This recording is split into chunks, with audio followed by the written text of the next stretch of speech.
இந்த ஹியூமன் ஃபெய்த்தை வச்சு நீங்க என்ன பண்ண முடியாது, ரட்சிப்புக்குள்ள வர முடியாது. அதுதான் நான் நீங்க காட்ட போறேன். ஏன்னா சால்வேஷன்ல இருந்து ரட்சிப்பு எப்படி வேலை செய்யுதுன்னு தெரிஞ்சாதான் உங்களுக்கு விசுவாசத்தோட பர்பஸ், விசுவாசம் எப்படி ஆப்ரேட் ஆகுதுன்னே புரியும். ஏன்னா ரட்சிப்புக்கே எது தேவைப்படுது, விசுவாசம் தேவைப்படுது. நிறைய பேர் என்ன நினைக்கிறாங்கன்னா, நம்ம விசுவாசத்தினால, அதாவது என் கிட்ட இருக்க விசுவாசத்தினால நான் ரட்சிக்கப்பட்டு நிறைய பேர் நினைக்கிறாங்க. அது கிடையாதுன்றதை நீங்க நான் ப்ரூவ் பண்ணி காட்ட போறேன். நீங்க ரட்சிப்பு அடையும் பொழுது உங்களுக்குள்ள ஒரு விசுவாசத்தை ஆண்டவர் பில்ட் பண்றாரு. அந்த விசுவாசத்தை பில்ட் பண்ணி உங்களுக்குள்ள ரட்சிப்பை கொண்டு வந்தார். உங்க விசுவாசத்தை வச்சு நீங்க ரட்சிக்கப்படவே இல்லை, அது தேவனுடைய விசுவாசத்தினாலதான். உங்க விசுவாசத்தை வச்சு நீங்க ரட்சிக்கப்பட்டீங்கன்னா நீங்க பெரிய ஆள் ஆயிருவீங்க. என்னங்க கரெக்டா இல்லையா? உங்க விசுவாசம் பெரிய விசுவாசமா இருமே. ஆண்டவரை ஏற்றுக்கொள்றதுக்கு முன்னாடி உங்களுக்குள்ள வெறும் ஹியூமன் ஃபெய்த் மட்டும் தான் ஆபரேட் பண்ணிட்டு இருக்கு. ஹியூமன் ஃபெய்த்னானது மாம்சத்துல இருக்கிற விசுவாசம். அது எதை வச்சுதான் ஓடும்? 5 புலன்கள், 5 சென்சஸ் வச்சுதான் ஆபரேட் பண்ணும். அதை வச்சு ரட்சிப்பு அடைய முடியும்னு நினைக்கிறீங்களா? ரட்சிப்பு எவ்வளவு பெரிய விஷயம் தெரியுமா? ரட்சிப்பு சாதாரண விஷயம் நினைக்கிறீங்களா? ரட்சிப்பு ஒரு மனுஷனையே புதிதாக மாத்துது. அதுதான் ரட்சிப்பு. நியூ கிரியேஷனா மாற்றதான் ரட்சிப்புங்க. ரட்சிப்புன்றது சாதாரண விஷயம் கிடையாது. அவரோட கூட நீங்க என்ன பண்ணீங்க? எழுப்பப்பட்டீங்க. அவரோட கூட உன்னதங்களிலே உட்கார்ந்து இருக்கிறீங்க. இது எதனால நடந்துச்சுங்க? தேவனுடைய ரட்சிப்புனால நடந்துச்சு. நீங்க ட்ரை பண்ணாலும் போய் அங்க உட்கார முடியாது. அது தெரியுமா உங்களுக்கு? உன்னதத்துல உட்கார்றது ஏதோ மவுண்ட் எவரெஸ்ட்ல ஏறுற மாதிரி கிடையாது. மவுண்ட் எவரெஸ்ட் தெரியல, ஹையஸ்ட் பீக் இந்த வேர்ல்டு. அதுல ஏறுற மாதிரி கிடையாது. அது கூட ட்ரை பண்ணி ஏறிடலாம். கொஞ்சம் பிராக்டிஸ் பண்ணீங்கன்னா என்ன பண்ணிடலாம்? மவுண்ட் எவரெஸ்ட்ல போய் ஏறிடலாம். ஆனா அவரோட உன்னதங்கள்ல ஹெவன்லி ரெல்ம்ல உட்கார முடியுமா போய் நீங்க? என்னங்க முடியுமா? முடியாதா? சான்ஸே இல்ல. அது எங்க நடந்துச்சு? இதெல்லாம் உங்களுக்கு ரட்சிப்புல நடந்துச்சு. அவருடைய கிருபையினாலே. சொல்லுங்க, பை கிரேஸ். அப்ப நீங்களும் இயேசு கிறிஸ்துவும் ஒரே லெவல்ல உட்கார்ந்துருக்கீங்க. ரட்சிப்புன்ற சாதாரண காரியம் கிடையாதுங்க. நமக்கு என்ன சொல்லி கொடுத்தா? ரட்சிப்பு எதுக்கு? ஹெவனுக்கு போறதுக்கு. இதுதான் எல்லாருக்கும் சொல்லி கொடுத்தாங்க. ரட்சிப்பு ஹெவனுக்கு போறது. எப்படியாவது ரட்சிப்பை காப்பாத்திக்கோ, அது ரட்சிப்பை காப்பாத்திக்கோ, அந்த டிக்கெட்டை காப்பாத்திக்கிற மாதிரி. இந்த ட்ரெயின்ல ஏறி டிக்கெட்டை தொலைச்சிடாதரா, டிடிஆர் வந்துருவாருன்ற மாதிரி. அதனாலதான் கிறிஸ்தவர்கள் எப்படி இருக்கிறாங்க? எப்படியாவது பரலோகத்துக்கு போனா போதும் பிரதர், இந்த உலகத்தை தாங்க முடியல பிரதர், பாடுகள் நிறைய இருக்குன்னு சொல்லி அதை வச்சு பாட்டு பாடிட்டாங்க. பரலோகமே என் சொந்தமே என்று காண்பேனோ அப்படின்னு பாடிட்டு இருக்காங்க உட்காந்து. அவர் அங்கிருந்து சொல்றாரு, ஐயா சாமி, தேவனுடைய சித்தம் என்னது? பூமியில் பரலோகத்தை கொண்டு வரு. அதுதான் தேவனுடைய சித்தம். நீ பரலோகத்துக்கு வரணும் வெயிட் பண்ணிருக்க, நான் பூமியா பரலோகமா மாத்திரம் வெயிட் பண்ணிட்டு இருக்கேன்னு ஆண்டவர் சொல்றாரு அங்கிருந்து. எது பெட்டர் நினைக்கிறீங்க? உங்க குடும்பம் பரலோகமா மாறுறது பெட்டரா, இல்ல நீங்க சீக்கிரம் பரலோகத்துக்கு போறது பெட்டரா? எது பெட்டர்? நீங்களே யோசிங்க உட்காந்து. சீக்கிரம் பரலோகத்துக்கு வான்னு ஆண்டவர் கூடவே இல்லை யாரையும். இங்க ஒரு 5 கொஸ்டின்ஸ்க்கு நம்ம பதில பார்க்க போறோம். ஒரு 5 கேள்வி. இது நான் உட்காந்து ப்ரிப்பேர் பண்ணும்போது இந்த 5 கேள்விகளுக்கு பதில் கொடுக்கணும் அப்படின்ற மாதிரி என் மனசுல வந்துகிட்டே இருந்துச்சு. இந்த 5 கேள்விகள் எல்லா விசுவாசிகளையும் இருக்குது. எப்படிப்பட்ட கேள்வினா, ஒண்ணு என்ன நினைக்கிறாங்க எல்லாருன்னா, ஒவ்வொருத்தருக்கு ஒவ்வொரு அளவு விசுவாசம் கொடுக்கப்பட்டிருக்கு. அதாவது ஒவ்வொரு விசுவாசிக்கும் அவரோட ஃபெய்த் லெவல் எப்படி இருக்குதான், வேற வேற மாதிரி இருக்கு. கவனிச்சிருக்கீங்களா? இந்த மாதிரி பேசுவாங்க, பிரதர் உங்க ஃபெய்த் ஜாஸ்தி பிரதர், நீங்களாம் பெரிய ஆள் பிரதர். நான்லாம் ஒன்றும் இல்லை பிரதர், நான் கொஞ்சம் தான் ஃபெய்த் பிரதர். அதை நம்ம என்ன நினைச்சிட்டோம்? ஆண்டவர் ஒவ்வொருத்தருக்கும் ஒரு ஃபெய்த் கொடுக்குறாரு. எத்தனை பேருக்கு புரியுது? Level, measure of faith. அது இங்கிலீஷ்ல மெஷர். ஒவ்வொருத்தருக்கு ஒன்று கொடுத்துருக்காங்க. ஒருத்தருக்கு 1/2 கிலோ, ஒருத்தருக்கு 1 கிலோ, ஒருத்தருக்கு 10 கிலோ, ஒருத்தருக்கு 1 கிராம் தான் கொடுத்துருக்காங்க அப்படின்லாம் நினைச்சிட்டு இருக்காங்க மக்கள். அப்படி போட்டு இருக்கா பைபிள்ல? அது என்ன? அந்த கேள்விக்கான பதில நம்ம பார்க்க போறோம். அடுத்தது இன்னொன்னு நிறைய பேர் என்ன விசுவாசிக்கிறாங்கன்னா, விசுவாசம் பெர்மனன்டாலாம் இருக்காது பிரதர், வந்து போகும் பிரதர். நம்மளே ஃபீல் பண்றோம்ல, சில நேரம் கொயின்னு இருக்கு, விசுவாசமே இல்லாத மாதிரி கொயின்னு மூஞ்செல்லாம் தொங்கி போய் பாக்குறவங்களாம் கண்டுபிடிச்சிரும் உங்களுக்கு ஏதோ பிரச்சனை வந்துருச்சுட்டு. அகத்தின் அழகு முகத்தில் தெரியுன்ற மாதிரி விசுவாசம் இல்லைன்றத படம் போட்டு காட்டிட்டு இருப்போம் எல்லாருக்கும். கேட்டா ரொம்ப ஃபெய்த்ல ரொம்ப வீக்கா இருக்கும் பிரதர். அப்புறம் இன்னொரு நாள் பாத்தீங்கன்னா எப்படி இருப்பீங்க? ஃபெய்த் ரொம்ப ஸ்ட்ராங்கா இருக்கும். இன்னைக்கு மலையை கொண்டு வாங்க, மலையை நான் தூக்கி காட்டுறேன் அப்படின்னு நின்றுட்டு இருப்பீங்க உட்காந்து. அது என்ன கதைன்னு பாத்தீங்கன்னா, ஒரு நாள் பயங்கரமா பைபிள் படிச்சிருப்பீங்க உட்காந்து வீட்டுல உட்காந்து, சரிங்களா? ஒரு நாள் பயங்கரமா பைபிள் படிச்சு ஜோம் பண்ணி, இல்லைன்னா ஒரு ப்ரேயர் மீட்டிங் அட்டன் பண்ணியிருப்பீங்க. காலையில இருந்து சாயங்காலம் வரைக்கும் என்ன பண்ணிருப்பீங்க? ஒரு ப்ரேயர் மீட்டிங் அட்டன் பண்ண உடனே உங்க விசுவாசம் எப்படி இருக்குது? மலையை, எந்த மலையை நவுத்தணும்? பரங்கி மலையா சின்ன மலையா நவுத்திரம் பறிப்போம் அப்படின்னு சொல்லிக்கிட்டு உட்காந்துட்டு இருக்கு. 2 நாள் கழிச்சு என்ன ஆயிரும்? மலையை விடுங்க அப்புறம் இந்த கல்லையா தூக்க முடியல அப்படின்னு உட்காந்துருப்பீங்க. ஏன்னா அந்த ஃபெய்த் எதை பேஸ் பண்ணி ஓடுது? அது ஃபெய்த்தே கிடையாது ஆக்சுவலா. அதை தான் பேச போறோம். அது ஃபீலிங் பேஸ் பண்ணி ஓடிட்டு இருக்கலாம். கரெக்டா? எத்தனை பேர் புரியுது ஃபீலிங் பேஸ் பண்ணி? அதாவது சண்டே எல்லாருமே எப்படி இருப்பாங்க? பயங்கரமா இருப்பாங்க. ஒரு டியூஸ்டே, வெனஸ்டே, தர்ஸ்டே வந்தோடனே என்ன ஆயிருது? புஷ்ஷுன்னு ஆயிருது. இதை கண்டுபிடிச்சனாலதான் எல்லா சர்ச்சிலையும் வெனஸ்டே ஒரு பைபிள் ஸ்டடி போட்டாங்க. இதை கண்டுபிடிச்சிட்டாரு பாஸ்டர். சரி, இவங்க வந்து அடுத்த சண்டே வரைக்கும் தாங்க மாட்டாங்க, 7 நாள் நடுவில் ஒரு பைபிள் ஸ்டடியை போடு, ஒரு வெனஸ்டே ஒரு பைபிள் ஸ்டடி போட்டு திருப்பி ஏத்தி விடு அப்படின்ட்டு கண்டுபிடிச்சாச்சு. புரியுதுங்களா? உங்களுக்காக தான் அதெல்லாம் பண்றது. அதை பண்ணி அப்படியே அப்பதான் வந்து அவங்களுக்கு எப்படி இருக்குது, கொஞ்சம் ஒரு அப்படியே கொஞ்சம் விசுவாசம் இருக்கிற மாதிரி இருக்கு. ஸோ இந்த விசுவாசம் எப்படி இருக்குது? இந்த சைன் வேவ் பார்த்துருக்கீங்களா பிசிக்ஸ்ல? மேலே போகும் கீழே வரும், மேலே போகும் கீழே வரும். சைன் வேவ் படிச்சிருக்கீங்களா பிசிக்ஸ்ல? அந்த மாதிரி இருக்கும். இது பெர்மனண்டா ஒரே இருக்காது. ஸோ அவனுக்கு என்ன பெர்மனண்டா விசுவாசம் இல்லை பிரதர், பெர்மனண்டெல்லாம் இருக்காது பிரதர், ஒரு நாள் இருக்கும் ஒரு நாள் இறங்கும் பிரதர். இது இது இது என்ன, இது ரியலா அப்படியா, பெர்மனண்டா இருக்குமா இருக்காதா? அந்த அந்த கேள்விக்கான பதில நம்ம பார்க்க போறோம். அடுத்தது வந்து என்னன்னா, ஒரு பெரிய பிரச்சனை இருக்கு உங்க வாழ்க்கையில, சரிங்களா? ஏதோ ஒரு பெரிய பிரச்சனை, ஒரு பினான்சியல் பிரச்சனையோ ஒரு வியாதியோ ஏதோ ஒரு பெருசா இருக்கு அந்த பிரச்சனை. ஒரு பெரிய பிரச்சனையை சமாளிக்கிறதுக்கு பெரிய விசுவாசம் வேணும். எத்தனை பேர் நம்புறீங்க இந்த மாதிரி? பெரிய பிரச்சனைக்கு பெரிய விசுவாசம். Mountain like problem, mountain like faith. புரியுதுங்களா இல்லையா? புரியுதா இல்லையா? பிரச்சனைக்கு ஏற்ற மாதிரி விசுவாசம் வேணுங்க. அதனாலதான் நிறைய பேர் என்னன்னா, பெரிய பிரச்சனை வந்தோடனே பெரிய ஊழியக்காரர்கிட்ட ஓடுறது. புரியுதுங்களா இல்லையா? பெரிய பிரச்சனை வந்தோடனே பெரிய ஊழியக்காரர். பிரதர் பெரிய ஊழியக்காரா சொல்லுங்க ப்ரோ, இன்டர்நேஷனல் ப்ராஃபிட்டா சொல்லுங்க பிரதர். இந்த லோக்கல் ப்ராஃபிட் எல்லாம் வேணாம், இந்த அம்ஜிக்கார ப்ராஃபிட் எல்லாம் ஒரு அமெரிக்கா ப்ராஃபிட்டா சொல்லுங்க. ஒரு இன்டர்நேஷனல் ப்ராஃபிட் தான் நம்மளுக்கு வந்து பஞ்சர் போட முடியும், நம்ம பிரச்சனைகளாம் பஞ்சாயத்து பார்க்க முடியும். அவர் தான். ஏன்னா பிரச்சனை வந்து பெருசா இருக்கு. புரியுதுங்களா உங்களுக்கு? ஏன்னா நமக்கு அப்படிதான் சொல்லி கொடுத்துட்டாங்க. பெரிய மவுண்டன் லைக் ப்ராப்ளமா, மவுண்டன் லைக் ஃபெய்த் வேணும். மவுண்டன் மூவிங் ஃபெய்த்னா எப்படி? மலையே பேருக்கிற விசுவாசம்னா சாதாரண விசுவாசம் இல்லை பிரதர், பெருசா இருக்கும் பிரதர். ஸோ நம்ம என்ன நினைக்கிறோம்னா, பெரிய பிரச்சனை பெரிய விசுவாசம் வேணும், அந்த விசுவாசம் ஏன்ட்டு இல்லை அப்படின்னு நினைக்கிறோம். இன்னொன்னு இன்னொன்னு என்னன்னா, இன்னொரு கேள்வி, இது ஒரு 4வது பாயிண்ட். என்ன ஒரு கொஸ்டின் எல்லாம் இருக்குன்னா, இந்த 5-fold மினிஸ்ட்ரி எபேசியர் 4 வருது இல்ல, அப்போஸ்தலர், தீர்க்கதரிசிகள், போதகர்கள், மெய்ப்பர்கள், சுவிசேஷம் ஊழியம் செய்யறவங்க, இவங்களுக்கு எல்லாம் ஸ்பெஷலா ஒரு விசுவாசம் கொடுத்துருக்காங்க. எத்தனை பேர் இப்படிலாம் நினைச்சிட்டு இருந்தீங்க? இன்னும் அப்படிதான் நினைக்கிறேன்றீங்களா? அதான் மாத்துறதுக்கு தான் பிரசங்கம் பண்ணிட்டு இருக்கோம். நானும் அப்படிதான் நினைச்சேன். இவங்களுக்கு எல்லாம் ஸ்பெஷலா கொடுப்பாங்க. இந்த சரவண பவன்ல போய் ஸ்பெஷல் தோசை ஆர்டர் பண்ண மாதிரி அவங்களுக்கு என்ன கொடுத்தாங்க? ஸ்பெஷலா ஒரு விசுவாசம், ஸ்பெஷலா ஒரு அனாயிண்டிங், எல்லாமே அவங்களுக்கு எப்படி இருக்கும்? கொஞ்சம் ஸ்பெஷலா தான் இருக்கும். நம்ம தோசையில கொஞ்சம் நெய் கம்மியா ஊத்தி கொடுப்பாங்க, அவங்க தோசையில கொஞ்சம் நெய் ஜாஸ்தியா ஊத்தி கொடுப்பாங்க, நம்ம நினைச்சுக்கிட்டு இருக்கோம். புரியுதுங்களா? இது ஒண்ணு. இவங்களுக்கெல்லாம், ஏன்னா இவங்கெல்லாம் வந்து ஊழியக்காரங்க, இவங்களுக்கெல்லாம் கொஞ்சம் ஜாஸ்தியா தான் இருக்கும் பிரதர். நமக்கெல்லாம் வந்து அந்த அளவுக்கு எல்லாம் ஆண்டு கொடுக்க மாட்டார் பிரதர். ஏன்னா ஊழியம் பண்ணல பிரதர். நம்ம ஒரு பாலா போன உலகில் ஒரு பாவமான வேலையை பார்த்துட்டு இருக்கோம்.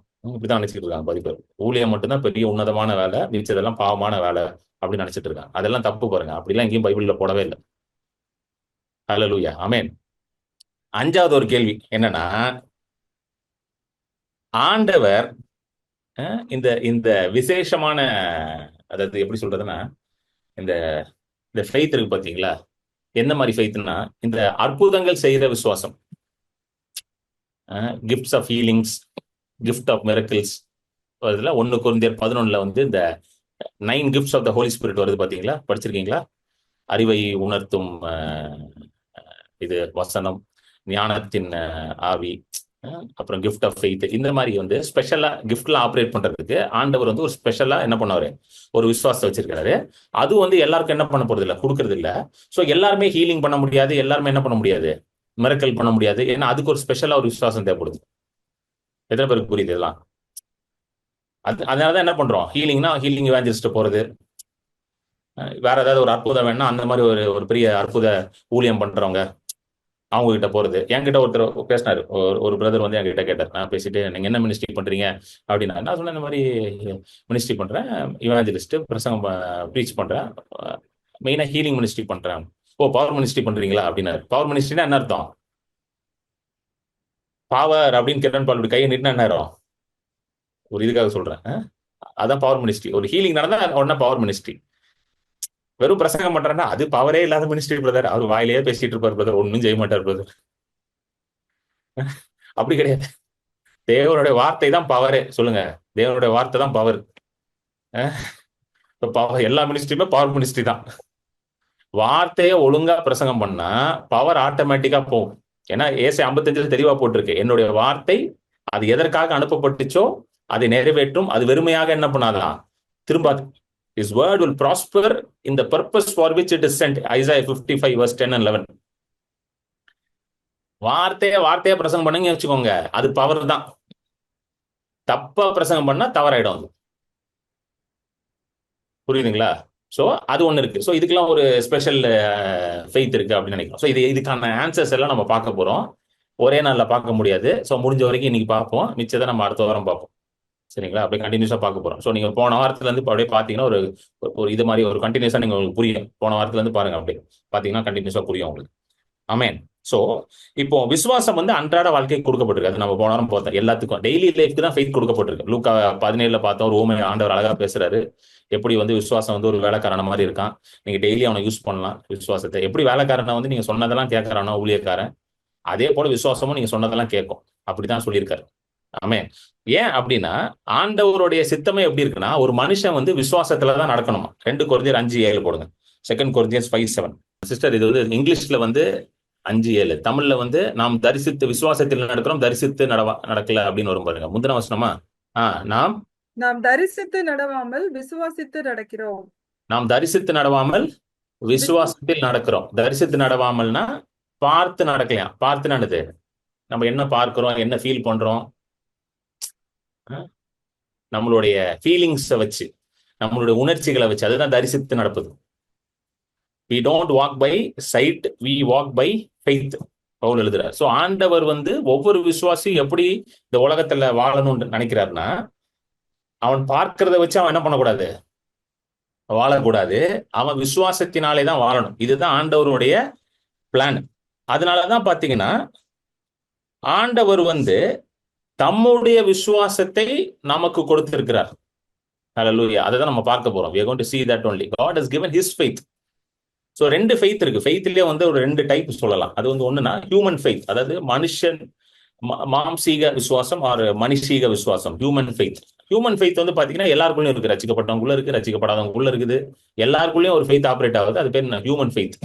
ஹியூமன் ஃபெய்த்ல எப்படிங்க ஒர்க் ஆகும்? நீங்க எதை பார்க்குறீங்களோ, எதை கேட்குறீங்களோ, புரியுதுங்களா? 5 சென்சஸ் ஞாபகம் இருக்கா? 5 புலன்கள்.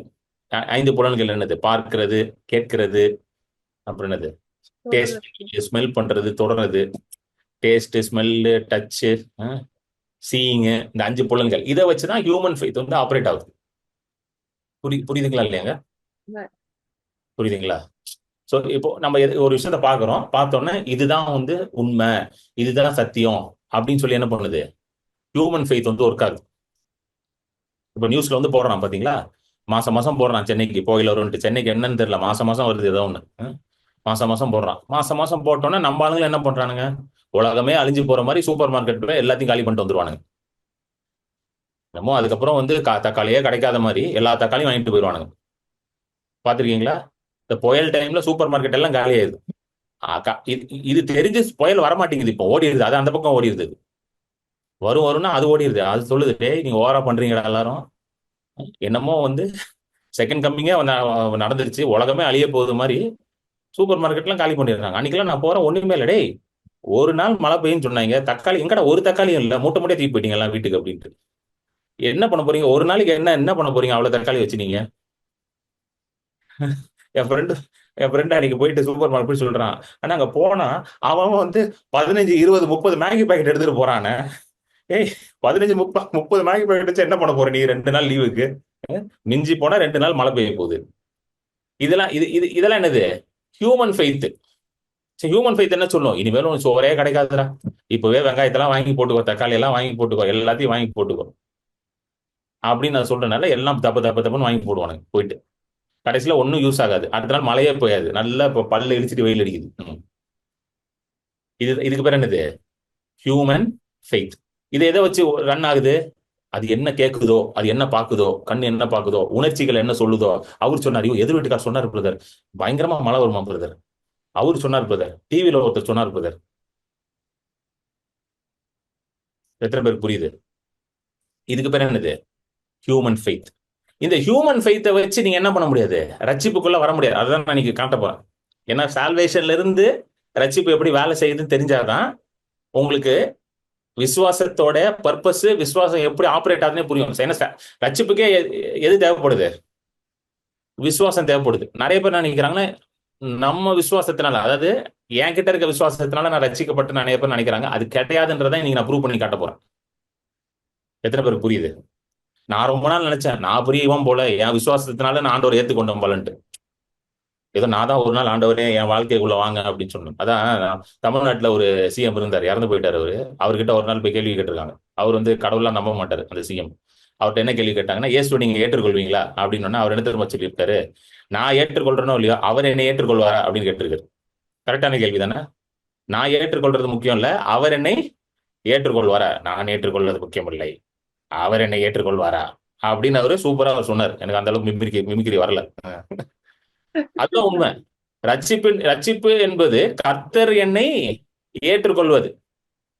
நமக்கு என்னங்க சொல்லி கொடுத்துட்டாங்க, நீ தான் கர்த்தரை ஏற்றுக்கொள்ளணும்ட்டு. எனக்கு ரொம்ப நாள் நினைச்சேன், நான் அதோ பெரிய சேவை பண்ணிட்ட போல கர்த்தரை ஏற்றுக்கணும். அப்பதான் நினைச்சேன், நான் அந்த அளவுக்கு பெரிய ஆள் இல்லையா அவர் ஏற்றுக்கொள்றதுக்கு, அவர் தான் கொஞ்சம் கிருபை பண்ணி என்னை ஏற்றுக்கொள்ளணும். எத்தனை பேருக்கு புரியுது? என்னங்க புரியுதா இல்லையா? இப்போ பிரைம் மினிஸ்டர் வீட்டுக்கு போறீங்க, பிரைம் மினிஸ்டருக்கு ஃபோன் பண்ணி நான் வரேங்க வீட்டுக்கு, நான் உன்னை ஏற்றுக்கொள்றேன் அப்படின்னு. பிரைம் மினிஸ்டர் தான் உங்களை ஏற்றுக்கொள்ளணும், வீட்டை திறந்து உள்ள வாயான்னு சொல்லணும். நீங்க சும்மா போனீங்கன்னா சுற்றுவான் வெளியில இருக்கிறவங்கள. புரியுதுங்களா இல்லையா? சோ ரட்சிப்பே எங்க எப்படி ஸ்டார்ட் ஆகுது? தேவனுடைய விசுவாசத்தினாலதான் ஸ்டார்ட் ஆகுது. அதுதான் நம்ம பார்க்க போறோம். புரியுதுங்களா? எப்படி வந்து ஒரு ரட்சிப்பு ஸ்டார்ட் ஆகுது அப்படின்னா, பாருங்க, தேவனுடைய விசுவாசம் ஸ்டார்ட் ஆகுது. இது வந்து காஸ்புல்லே பார்க்கலாம். காஸ்புல்லே வந்து பாத்தீங்கன்னா, ஆண்டவர்கிட்ட இருந்து பெற்றுக்கொள்ற அந்த இதெல்லாம் பாத்தீங்கன்னா, நபர்களுடைய வாழ்க்கையெல்லாம் பாத்தீங்கன்னா, நூற்றுக்கு அதிபதி வரான். மத்தேயு 8ல நூற்றுக்கு அதிபதி வரான்.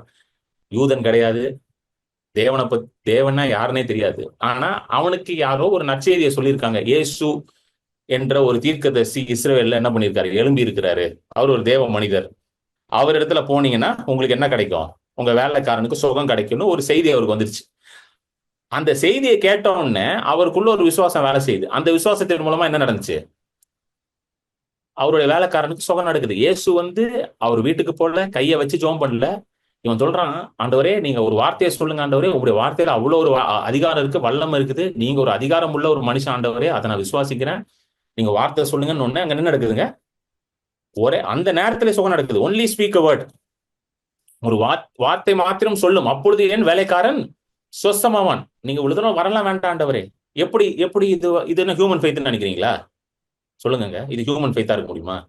சான்ஸே கிடையாது. ஹியூமன் ஃபெய்த் இப்படி ஆப்ரேட் ஆகாது. ஹியூமன் ஃபெய்த் வந்து எப்படி ஆப்ரேட் ஆகும் தெரியுமா? எதை பாக்குறீங்களோ, எதை கேட்கறீங்களோ, அதை வச்சுதான் ஆப்ரேட் ஆகும். ஹியூமன் ஃபெய்த் வந்து உங்களுடைய 5 சென்சஸ்க்குள்ளதான் அடங்கி இருக்கும். அது ஃபிளஷ்லியா இருக்கும், அது கார்னலா இருக்கும். கார்னல் என்னது? மாம்ச சிந்தை. ரோமர் 8ல இருக்கு பாத்தீங்களா? மாம்ச சிந்தையோ மரணம், ஆவியின் சிந்தையோ ஜீவன். ஹல்லேலூயா. மாம்ச சிந்தை எப்பவுமே மரணத்தை தான் விளைவிக்கும், ஜீவனை கொண்டு வராது.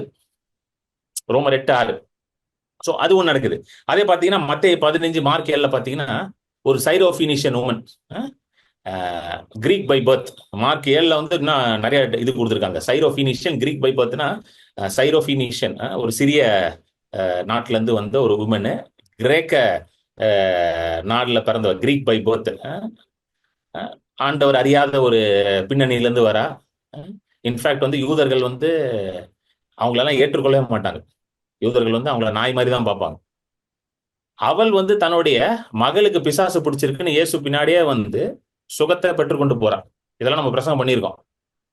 ஆமென். யார் இந்த அம்மா? இந்த அம்மாக்கு ஒண்ணுமே தெரியாது. இயேசுன்னு ஒரு பெரிய தீர்க்கதரிசி இருக்கிறாரு இஸ்ரவேல்னு கேள்விப்பட்டு பின்னாடியே வருது. வந்து என்ன ஆயிடுச்சு, சுகத்தை பெற்றுக்கொண்டு போகுது. சோ இயேசு இருந்த காலத்திலே பாத்தீங்கன்னா, நிறைய பேர் வந்து பாத்தீங்கன்னா, இயேசுவை அறியாதவர்கள், இயேசு ஆண்டவரா ஏற்றுக்கொள்ளாதவர்கள் கூட இயேசுவை விசுவாசித்து சுகத்தை பெற்றுக்கொள்றாங்க, விடுதலை பெற்றுக்கொள்றாங்க, ரட்சிப்பு உண்டாகுது. அவங்களுக்கு எப்படி நடக்குதுன்னா, தேவனுடைய விசுவாசத்தின் மூலமாக நடக்குது. அதை தான் நம்ம பார்க்க போறோம். சோ இந்த ரட்சிப்பு, இந்த ஹோல் ப்ராசஸ் ஆஃப் சால்வேஷன், அதாவது ப்ராசஸ் ஆஃப் சால்வேஷன், ஒரு மனுஷனுக்குள்ள ரட்சிப்பு எப்படி வருது, அது வந்து பைபிள்ல வந்து அது எழுதி இருக்கலாம். தி பைபிள் இஸ் அ வெரி, எப்படி சொல்றதுன்னா, it is a book which talks about everything in your life. உங்க வாழ்க்கையில இருக்கிற சகலத்தையுமே இந்த வேதாகமத்துல நீங்க என்ன பண்ணலாம், அதை படித்து நீங்க தெரிந்து கொள்ளலாம். உங்க வாழ்க்கையில இப்ப என்ன நடக்குது, உங்க வாழ்க்கையை வந்து எப்படி நீங்க மாற்றலாம், உங்க எதிர்காலம் எப்படி இருக்கும், எல்லா இன்ஃபர்மேஷனும் எங்க நீங்க போய் பார்க்கலாம், பைபிள்ல பார்க்கலாம். அதனாலதான் it is a complete book. இப்போ எப்படி இருக்கீங்கன்னு அது காட்டுங்க. இப்போ நீங்க எப்படி இருக்கீங்கன்னு காட்டும். நீங்க எப்படி மாறலான்றதும் காட்டும். அது ஓகே, இப்போ நீ மோசமான நிலைமையில இருக்க, ஆனா நீ எப்படி ஆகலாம் அதையும் காட்டிடும் அது. அப்புறம் உன்னோட ஃபியூச்சர் எப்படி குளோரியஸா இருக்கும், ஒரு மகிமையான எதிர்காலம் எப்படி உங்களுக்கு உண்டாகும் அதையும் காட்டிடும். உங்களுக்கு எல்லாத்தையுமே காட்டிடும். அதனால தான் பைபிளை படிக்கின்றது. புரியுதுங்களா உங்களுக்கு சொல்றது? ஏன் பைபிள் படிக்கணும்? ஏன்னா அதை படிச்சீங்கன்னா யூ ரிசீவ் abundant லைஃப். நீங்க நித்திய ஜீவனை பெற்றுக்கொள்வீங்க. ஹalleluya, ஆமென். சோ பாருங்க, ரோமர் 10 வாங்க, ரோமர் 10 14-16 பொறுமையா படிங்க சிஸ்டர். ரோமர் 10 14-16. அவரை விசுவாசியாதவர்கள் எப்படி அவரை தொழுது கொள்ளுவார்கள்? அவரை ம் குறித்து கேள்விப்படாதவர்கள் எப்படி விசுவாசிப்பார்கள்? ம் பிரசங்கிக்கிறவன் இல்லாவிட்டால் எப்படி கேள்விப்படுவார்கள்? போதும் போதும். முந்தின வசனம் வாங்க, 14 வாங்க. பாருங்க, அவரை பாருங்க, இது வந்து லைன் பை லைன் பாத்தீங்கன்னா தான் புரியும். அவரை விசுவாசிக்காதவர்கள் எப்படி அவரை தொழுது கொள்வார்கள்? அதாவது how then shall they call on him whom they not believed. ஒருத்தரை வந்து நீங்க வந்து தொழுது கொள்ளணும்னா அது என்ன அர்த்தம்னு பாத்தீங்கன்னா, ஒருத்தரை வர்ஷிப் பண்ணணும், ஒருத்தரை நீங்க அழைக்கணும் அப்படின்னா அவரை பத்தி நீங்க என்ன பண்ணணும்? முதல்ல கேள்வி படணும். எத்தனை பேருக்கு புரியுது? இப்ப கிரண் பால் மீட்டிங் ஏன் எல்லாம் வந்திருக்கீங்க? சொல்லுங்க, ஏன் வந்தீங்க சொல்லுங்க. இல்ல ப்ரோ போர் அடிச்சிச்சு பிரதர், 8 மணிக்கு என்ன பண்ணுன்னு தெரியல, 8 மணிக்கு சரி ஏதோ பேசுவாரு பிரதர் அப்படின்னு சொல்லிட்டு வந்து உட்காந்துருக்கோம். அப்படிலாம் வந்த மாதிரி தெரியல. ஏதோ நல்லதா கொஞ்சம் கேள்விப்பட்டிருக்கீங்கன்னு நினைக்கிறேன். சரிங்களா? ஏதோ நல்லதா கேள்விப்பட்டனாலதான் கிரண் பால் மீட்டிங் வந்திருக்கீங்க. கெட்டதா கேள்விப்பட்டீங்கன்னா ஒன்னும் வந்திருக்க மாட்டீங்க நேரத்துக்கு. புரியுதுங்களா நான் சொல்றது? சோ அவரை விசுவாசிக்கும் பொழுதுதான் நம்ம என்ன பண்ண முடியுமா? அவரை தொழுது கொள்ள முடியும், அவரை அழைக்க முடியும். then only we will call upon him. எத்தனை பேர் புரியுது? புரியுதுங்களா உங்களுக்கு? சோ எங்க ஸ்டார்ட் ஆகுது? அவர் மேல ஒரு விசுவாசம் வருது. அது எப்படி வருது? அவரை பத்தி கேள்விப்படும் பொழுது. ஹalleluya. அடுத்த லைன் படிங்க. அவரை குறித்து கேள்விப்படாதவர்கள் எப்படி விசுவாசிப்பார்கள்? Very very simple. கேள்விப்பட்டா விசுவாசிப்பான், கேள்விப்படாதவன் என்ன பண்ண மாட்டான். எத்தனை பேருங்க புரியுது? அவரை பத்தி கேள்விப்பட்டா விசுவாசம் உண்டாகும், கேள்விப்படலைன்னா விசுவாசம் உண்டாகாது. அதனாலதான் பிரசங்கம் பண்றது ரொம்ப முக்கியமா இருக்குது. சுவிசேஷத்தை அறிவிப்பது எப்படி இருக்குது? ரொம்ப ரொம்ப முக்கியமான ஒரு காரியமா இருக்குது. புரியுதுங்களா இல்லையாங்க? புரியுதுங்களா இல்லையா? ஏன் வாரம் வந்து ஹீலிங்கை பத்தி பேசிக்கிட்டே இருக்கிறேன்? டியூஸ்டே மீட்டிங்கை போட்டு இயேசு சுகமாக்குவார், இயேசு சுகமாக்குவார், இயேசு சுகமாக்குவார் அப்படின்னா இந்த உலகத்துல வந்து கிட்டத்தட்ட 7 பில்லியனா 8 பில்லியனா இருக்கிறாங்களாம் பாப்புலேஷன். 7-8 பில்லியன் இருப்பாங்களா? மோர் தென் 7 பில்லியன். சரிங்களா? அப்போ வெறும் ஒரு டியூஸ்டே பத்தாது, ஒரு கிரண் பால் பத்தாது இந்த சுவிசேஷத்தை சொல்றதுக்கு. கரெக்டா இல்லையா? 24 மணி நேரமும் ஆயிரக்கணக்கான மனிதர்கள் போய் என்ன பண்ண வேண்டியதா இருக்கு? யாருக்காவது சுவிசேஷத்தை சொல்ல வேண்டியதா இருக்குது. அப்போதான் இந்த உலகத்துல எல்லாருக்குள்ளேயும் விசுவாசம் உண்டாகும். ஹalleluya. எத்தனை பேர் புரியுது? ஏன்னா அவ்வளவு நீடு இருக்குங்க உலகத்துல, அவ்வளவு நீடு இருக்கு. வியாதி இல்லாத இடம் எங்கேயாவது பார்த்துருக்கீங்களா? வியாதி இல்லாத வீடு, வியாதி இல்லாத சமுதாயம், வியாதி இல்லாத நாடு எங்கேயாவது பார்த்துருக்கீங்களா? கிடையவே கிடையாது. Everyday someone is getting sick, every minute someone is getting admitted. Every minute சொல்லது எவ்ரி செகண்ட்னே சொல்லலாம். ஹalleluya. சோ சுவிசேஷத்தை அறிவிக்கும் பொழுது என்ன உண்டாது? விசுவாசம் உண்டாது. அடுத்த லைன் படிங்க அதே இதுல. பிரசங்கிக்கிறவன் இல்லாவிட்டால் எப்படி கேள்விப்படுவார்கள்? சோ இப்ப அதை சொல்றதுக்கு ஒரு பிரசங்கியார் தேவைப்படுது. புரியுதுங்களா இல்லையாங்க? எத்தனை பேருக்கு புரியுது? சொல்றதுக்கு யார் தேவைப்படுறா? ஒரு பிரசங்கியார். அந்த வேலையை தான் நான் என்ன பண்ணிட்டு இருக்கேன், இப்ப பாத்துட்டு இருக்கேன். நான் ஃபுல் டைமா பாக்குறேன், நீங்களும் அதை பார்க்கலாம். எத்தனை பேருக்கு புரியுது? இதை நான் எப்படி பார்த்துட்டு இருக்கேன்? ஃபுல் டைமா பார்த்துட்டு இருக்கேன். புரியுதுங்களா? ஒரு காலத்துல வந்து ஐடி கம்பெனில ஒர்க் பண்ணிட்டு இருந்தேன். எல்லாரும் மாதிரியும் கிளம்பி போவேன், ஆஃபீஸ்ல போய் உட்காருவேன், 24 மணி நேரம் டொங்குன்னு ஒரு கம்ப்யூட்டர் தட்டிக்கிட்டு இருந்தேன். ஆனா ஆண்டவர் சொன்னார், எப்ப நீ கம்ப்யூட்டர் தட்டினது போதும், நீ ஃபுல் டைமா வந்து பிரசங்கியாரா வந்து என் வார்த்தையை பிரசங்கம் பண்ணு, அநேகரை போய் சுகமாக்குன்னு சொன்னேன். இதை நான் பண்றேன். ஏன்னா ஒரு பிரசங்கியார் இல்லாவிட்டால் எப்படி கேள்விப்படுவார்கள்? And how shall they hear without a preacher? So எனக்கும் இந்த சத்தியம் எப்படி உண்டாச்சு? ஒரு பிரீச்சர் எனக்கு பிரீச் பண்ணாரு. ஹalleluya. கர்த்தர் நல்லவர் அப்படின்றது ஒரு பிரீச்சர் எனக்கு பிரீச் பண்ணாரு. கிட்டத்தட்ட 15 வருஷத்துக்கு முன்னாடி இந்த சத்தியத்தை ஆண்டவர் வெளிப்படுத்துறாரு. எப்படி வெளிப்படுத்தினார்? ஒரு பிரசங்கத்தின் மூலமா நான் கேட்கிறேன். ஓ, ஆண்டவர் இவ்வளவு நல்லவரா? ஆண்டவர் சுகமாக்குவாரா? ஆண்டவர் மேல கோபமா இல்லையா? அப்படின்ற ஒரு பெரிய வந்து ஒரு சத்தியம் வந்து ஒரு 15 வருஷத்துக்கு முன்னாடி எனக்கு உண்டாகுது. அது எப்படி உண்டாச்சு? அது ஒரு பிரசங்கர் வழியா தான் உண்டாச்சு. So chain reaction. சோ எப்படி சொல்லு, பிரசங்கிக்கா விட்டால் என்ன ஆகுமா, எப்படி கேள்விப்படுவார்கள். அடுத்த வசனம் 15 படிங்க சிஸ்டர். அடுத்தது, அனுப்பப்படாவிட்டால் எப்படி பிரசங்கிப்பார்கள்? சமாதானத்தை கூறி நற்காரியங்களை சுவிசேஷமாய் அறிவிக்கிறவர்களுடைய பாதங்கள் எவ்வளவு அழகானவைகள் என்று எழுதியிருக்கிறது. படாவிட்டால் எப்படி பிரசங்கிப்பார்? அதாவது பிரசங்கம் பண்ணாதான் விசுவாசம் உண்டாகும். அந்த பிரசங்கத்தை செய்யறதுக்கு நம்ம என்ன பண்ணணுமா, ஒருத்தரை அனுப்ப வேண்டியதாங்க. புரியுதுங்களா இல்லையா? அனுப்பணும். அனுப்புனாதான் அவங்களால என்ன பண்ண முடியுமா, போய் சுவிசேஷத்தை பிரசங்கம் செய்ய முடியுமா. ஏன்னா அவங்க என்ன பிரசங்கம் பண்ண போறோம்? சமாதானத்தை கூறி நற்காரியங்களை சுவிசேஷமாய் அறிவிக்கிறவர்களுடைய பாதங்கள். சோ இப்ப நான் என்ன பிரசங்கம் பண்ணணும்? சமாதானத்தை பிரசங்கம் பண்ணணும், நற்காரியங்களை சுவிசேஷமாக. புரியுதுங்களா? நான் இப்ப என்ன பிரசங்கம் பண்ணக்கூடாது? கர்த்தரும் கால உடைச்சிருவாரு, ஒழுங்கா இருந்துக்கோ. இது சமாதானமான காரியமா? கிடையாது. கர்த்தர் மேல பயங்கர கோபமா இருக்காரு. கர்த்தருடைய கோபாக்கினைக்கு நீ என்ன ஆயிடாத, ஆளாயிடாத அப்படின்னு கையை நீட்டி மரட்டி பிரசங்கம் பண்றது வந்து என்ன பிரசங்கம் கிடையாது? சமாதானத்தின் பிரசங்கம் கிடையாது. எத்தனை பேருக்கு புரியுதுங்க? பிரசங்கியார் சுவிசேஷத்தை பிரசங்கம் பண்ணும். சுவிசேஷம் என்னது? நற்செய்தி. அது எப்படி இருக்குமா? சமாதானத்துக்குரியதா இருக்கணும். நற்காரியங்களை சுவிசேஷமாய் அறிவிக்கிறவர்களுடைய பாதங்கள் எவ்வளவு அழகானவைகளாக இருக்கிறது. அப்பனா பிரசங்கம் பண்ற என் கால்லாம் எப்படி இருக்குதாங்க? அழகா இருக்கு. நானே சொல்லிக்கிறேன், என் கால் நல்லா அழகா இருக்கு. ஒரு நாள் இந்த வசனத்தை படிக்கும்போது ரொம்ப சந்தோஷமா இருந்துச்சு. பரவாயில்ல ஆண்டவரே, என்னை குறித்து நல்லா எழுதிருக்கீங்க. நீங்க என் வேலையை குறித்து நல்லா எழுதிருக்கீங்க. பிரசங்கம் பண்றவன் அழகா, கால்லாம் அழகா இருக்கு, நல்லா மேனிக்யூர் பெடிக்யூர் பண்ண மாதிரி அழகா இருக்கு அப்படின்னு எழுதிருக்கீங்க. எதிர்பார்ப்பு புரியுது? இது எனக்கு மட்டும் பொருந்தாது, உங்க எல்லாருக்குமே பொருந்தும். நீங்க ஒருத்தருக்கு போய் சொல்றீங்களா, உங்களுக்கு அழகான கால்கள் உண்டாகும். ஹல்லேலூயா. சும்மா நான் பிரசங்கம்னா, அதாவது பிரசங்கம்னா ஒன்னும் ஒரு ஸ்டேஜை போட்டு, லைட்டை போட்டு, ஏசியை போட்டு, சவுண்ட் எஃபெக்டை போட்டு, அது மட்டும் பிரசங்கம் இல்லை. ஒருத்தர் போய் வந்து கடவுள் உன்னை நேசிக்கிறாருப்பா, கடவுள் உன்னை சுகமாக்குவாரு, நான் உனக்காக ஜெபம் பண்றேன் அப்படின்னு சொல்றீங்க பாத்தீங்களா? அது பேர் என்னதுங்க? சமாதானத்தை நீங்க என்ன பண்றீங்க? அங்க போய் அவருக்கு சுவிசேஷமாக பிரசங்கிக்கிறீங்க. தேவனுடைய நற்காரியங்கள், ஆண்டவர் உன்னை சுகமாக்குவான்னு சொல்றது என்ன தெரியுமா? தேவனுடைய நற்காரியங்களை நீங்க சுவிசேஷமாக அவருக்கு என்ன பண்றீங்க? பிரசங்கம் பண்றீங்க. ஏன்னா சுகம் என்பது தேவனுடைய நற்காரியம். Healing is a good work of the Lord. Hallelujah. ஆண்டவர் சுகமாக்குவான்னு சொல்றதே வந்து அங்க எதை உண்டாக்குது? அந்த மனுஷனுக்குள்ள விசுவாசத்தை உண்டாக்குது. புரிஞ்சுக்கோங்க. எத்தனை பேருக்கு புரியுது?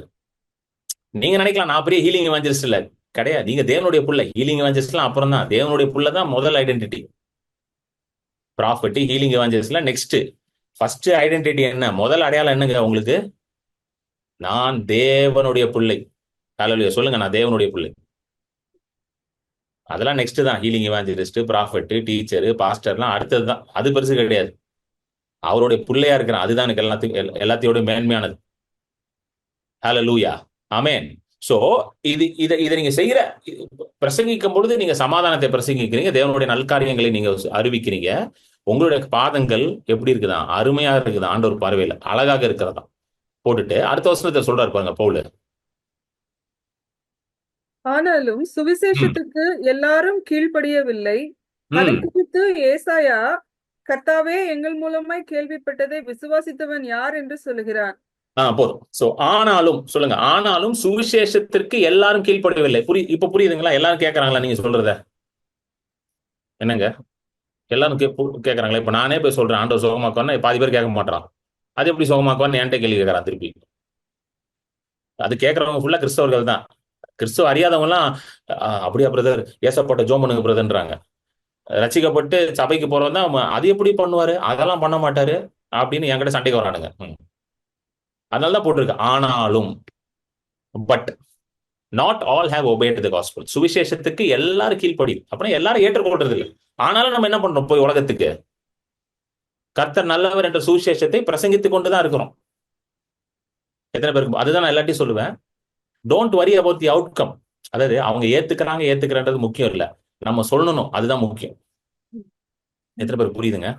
சில பேர் என்ன சொல்லுவாங்கன்னா, பிரதர் நான் சொல்றேன் பிரதர், அவனை ஏத்துக்க மாட்டாங்க. பரவாயில்ல, யூ டிட் யுவர் ஜாப். நீங்க உங்க வேலையை செஞ்சிட்டீங்க, நீங்க போய் சொல்லிட்டீங்கல்ல, அது உங்க வேலை முடிஞ்சிருச்சு. அங்கேயோட உங்க வேலை சொல்றதுதான். நீங்க சொல்லும் பொழுது ஆண்டவர் என்ன சொல்றாரு மேல இருந்து? ஆஹா, எவ்வளவு அழகான காலுப்பா என் பையனுக்கு, எவ்வளவு அழகா போய் சொல்றான் பாரு. அங்கிருந்து அவர் அப்ரிஷியேட் பண்ணிருக்காரு. நீங்க நினைக்கலாம் நான் சொல்றது யாருக்குமே தெரியலையே பிரதர், என்ன யாரும் ரெகக்னைஸ் பண்ண மாட்டாங்க. உங்களை ரெகக்னைஸ் பண்றதுக்கு மேல ஒருத்தர் இருக்கிறாருங்க. அவர் மேல இருந்து எல்லாத்தையும் பார்த்துக்கிட்டு இருக்காரு. ஹalleluya. யோசேப்பு நல்லா வேலை செய்வான், போத்திபார் வீட்டுல நல்ல உண்மையா வேலை செஞ்சான். ஆனா அவன் மேல போய் குற்றச்சாட்டு போட்டாங்க. எந்த மனுஷனும் அவனுக்கு சப்போர்ட் வரல. ஆனா மேல ஒருத்தர் வந்து பாத்துக்கிட்டே இருந்தாரு. அவர் பார்த்தாரு, ஓகே பரவாயில்ல, இவன் நல்லா வேலை செய்யறான், இவனை தூக்கி கவர்னர் ஆக்கிடலாமா பேசாம. ஏன்னா இவன் தான் ஒழுங்கா தரையை துடைக்கிறான், இவன் தான் வீட்டை ஒழுங்கா பெருக்கிறான், இவன் தான் ஒழுங்கா பாத்திரத்தை வளர்க்குறான். ஏன்னா யோசேப்பு அந்த வேலையை தானே செஞ்சான். என்ன பிரதர் இப்படிலாம் சொல்றான்னு நினைக்காதீங்க, இந்த வேலையை தான் செஞ்சான் அவன் போத்திபார் வீட்டுல. போத்திபார் வீட்டுல என்ன கலெக்டர் வேலையா பார்த்தான் அவன். பாத்திரம் வளைக்கி நல்ல வீட்டெல்லாம் பெருக்கி, தோட்டத்துக்கு தண்ணி நல்லா எல்லாம் செடிக்கெல்லாம் நல்லா தண்ணி ஊத்தி, குதிரைக்கெல்லாம் நல்லா தண்ணி வச்சு, குதிரை மாடுக்கெல்லாம் தண்ணி வச்சு, அந்த வேலையை தான் பார்த்தான். சாணியை நல்லா அழகா சாணி அள்ளி. புரியுதுங்களா இல்லையாங்க? எத்தனை பேர் புரியுது? இதுதான் அவன் பார்த்தான் அவன். நம்ம என்ன பிரதர் சாணி எல்ல விட்டார் ஆண்டவர். நான் என் கரியர் ஸ்டார்ட் பண்ணும்போது என்னோட முதல் சம்பளம் எவ்வளவு தெரியுமா? நீங்களாம் கேட்டீங்கன்னா பயந்துருவீங்க. 2000 ரூபாய் தான் முதல் சம்பளம். சென்னையில 2000 ரூபாய்க்கு வேலைக்கு போனேன். வெறும் 2000 ரூபாய் தான். அப்ப நான் நினைக்கல 2000 ரூபாய் தானேன்ட்டு. ஏன்னா எனக்கு தெரியும் இன்னைக்கு 2000 ரூபாய் நாளைக்கு அது பல மடங்கு கூடிடும்னு எனக்கு தெரியும். ஹalleluya. நம்ம உடனே இன்னைக்கு இருக்கிறத பார்த்து என்ன இப்படி ஆண்டவர் விட்டாரு. ஆண்டவர் எல்லாம் ஒண்ணு உங்களை விடல. அந்த இடத்துல ஒழுங்கா சாணி அள்ளுறீங்களான்னு பாப்பாரு அவரு. ஒழுங்கா அழுனீங்கன்னா உங்களை கொண்டு போய் சிங்காசனத்துல உட்கார வச்சிருவாரு. எத்தனை பேர் புரியுது நான் சொல்றது? ஹalleluya. ஆமென். அதனாலதான் வந்து அவங்க புரியுதோ புரியலையோ, உங்களுக்கு ஒரு ஆப்பர்ச்சுனிட்டி கிடைக்குதா சொல்லிருங்க, கர்த்தர் நல்லவர், கர்த்தர் உன்னை சுகமாக்கும்னு சொல்லுங்க. இதை சொல்றதுக்கு உங்களுக்கு வாய் வலிக்காது. இதை சொல்றதுக்கு உங்களுக்கு எந்த ஒரு பிரச்சனையும் கிடையாது. போய் சொல்லிடுங்க. அவங்க ஏத்துக்கிட்ட ஏத்துக்க, அது அவங்க பிரச்சனை. ஏன்னா பைபிளே போட்டிருக்கு, எல்லாரும் என்ன பண்ண போறது இல்ல, சுவிசேஷத்திற்கு என்ன பண்ண போறது இல்ல, கீழ்ப்படியறது இல்ல. ஏனென்றால் அதையும் ஏசையா என்ன சொல்லியிருக்கு, அதை குறித்து ஏசையா, கர்த்தாவே எங்கள் மூலமாய் கேள்விப்பட்டதை விசுவாசித்தவன் யார் என்று சொல்லுகிறேன். 10:16 ரோமர் 10:14 போட்டிருப்பாங்க. அண்ட் ஐசாயா ப்ராஃபஸர் என்ன பண்ணாரா, Lord who has believed our report, எங்கள் மூலமாய் கேள்விப்பட்டது யார். புரியுதுங்களா? எத்தனை பேர் புரிஞ்சிருச்சு? ஸோ இப்படிதான் வந்து சுவிசேஷம் வந்து பரவுது. ஒரு டிஃப்ரெண்ட், இது வந்து ஒரு மாடல் மாதிரி சொல்லியிருக்கேன். இது வேற வேற வழியா வருது. ஒரு மனுஷன் வழியா வருது, தரிசனம் வழியா சில பேருக்கு வருது. சில பேர் வந்து பிரசங்கத்தை கேட்கறாங்க, டிவியில கேட்கும்போது ரசிக்க போடுறாங்க. சில பேர் டைரக்டா ஒருத்தரை பார்த்து ரசிக்க போறாங்க. புரியுதுங்களா? ஆனா வார்த்தையை ஆண்டவர் அனுப்பிதான் என்ன பண்றாரு, ரட்சிப்பை உண்டாக்குறாரு. ஏன்னா வார்த்தை தான் என்ன உண்டாக்கும் பாருங்க. அடுத்த வசனம் படிங்க, அதான் ரொம்ப முக்கியமான வசனம். ஏன்னா வார்த்தை தான் என்ன உண்டாக்குமா? அதலால் விசுவாசம் கேள்வியினாலே வரும், கேள்வி தேவனுடைய வசனத்தினாலே வரும். ஹalleluya. ஆமென். விசுவாசம், உங்க ரட்சிப்புக்கான விசுவாசம் எதன் மூலமா வந்துச்சுங்க? தேவ வசனத்தின் மூலமாக, நீங்க கேள்விப்பட்ட சுவிசேஷத்தின் மூலமாக விசுவாசம் வந்துச்சு. ஹalleluya. praise God.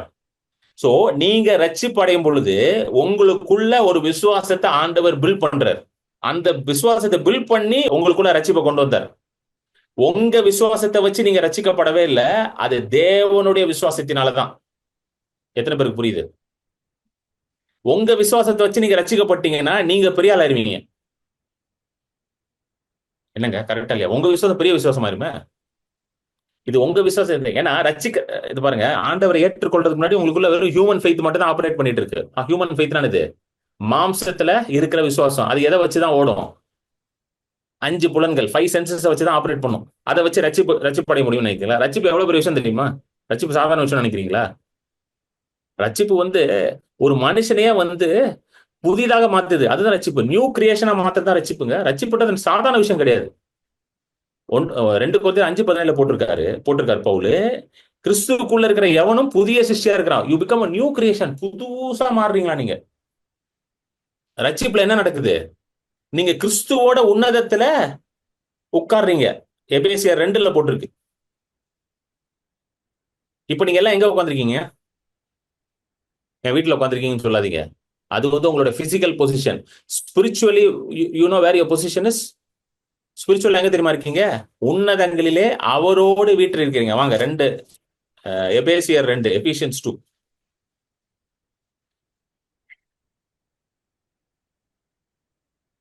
ம்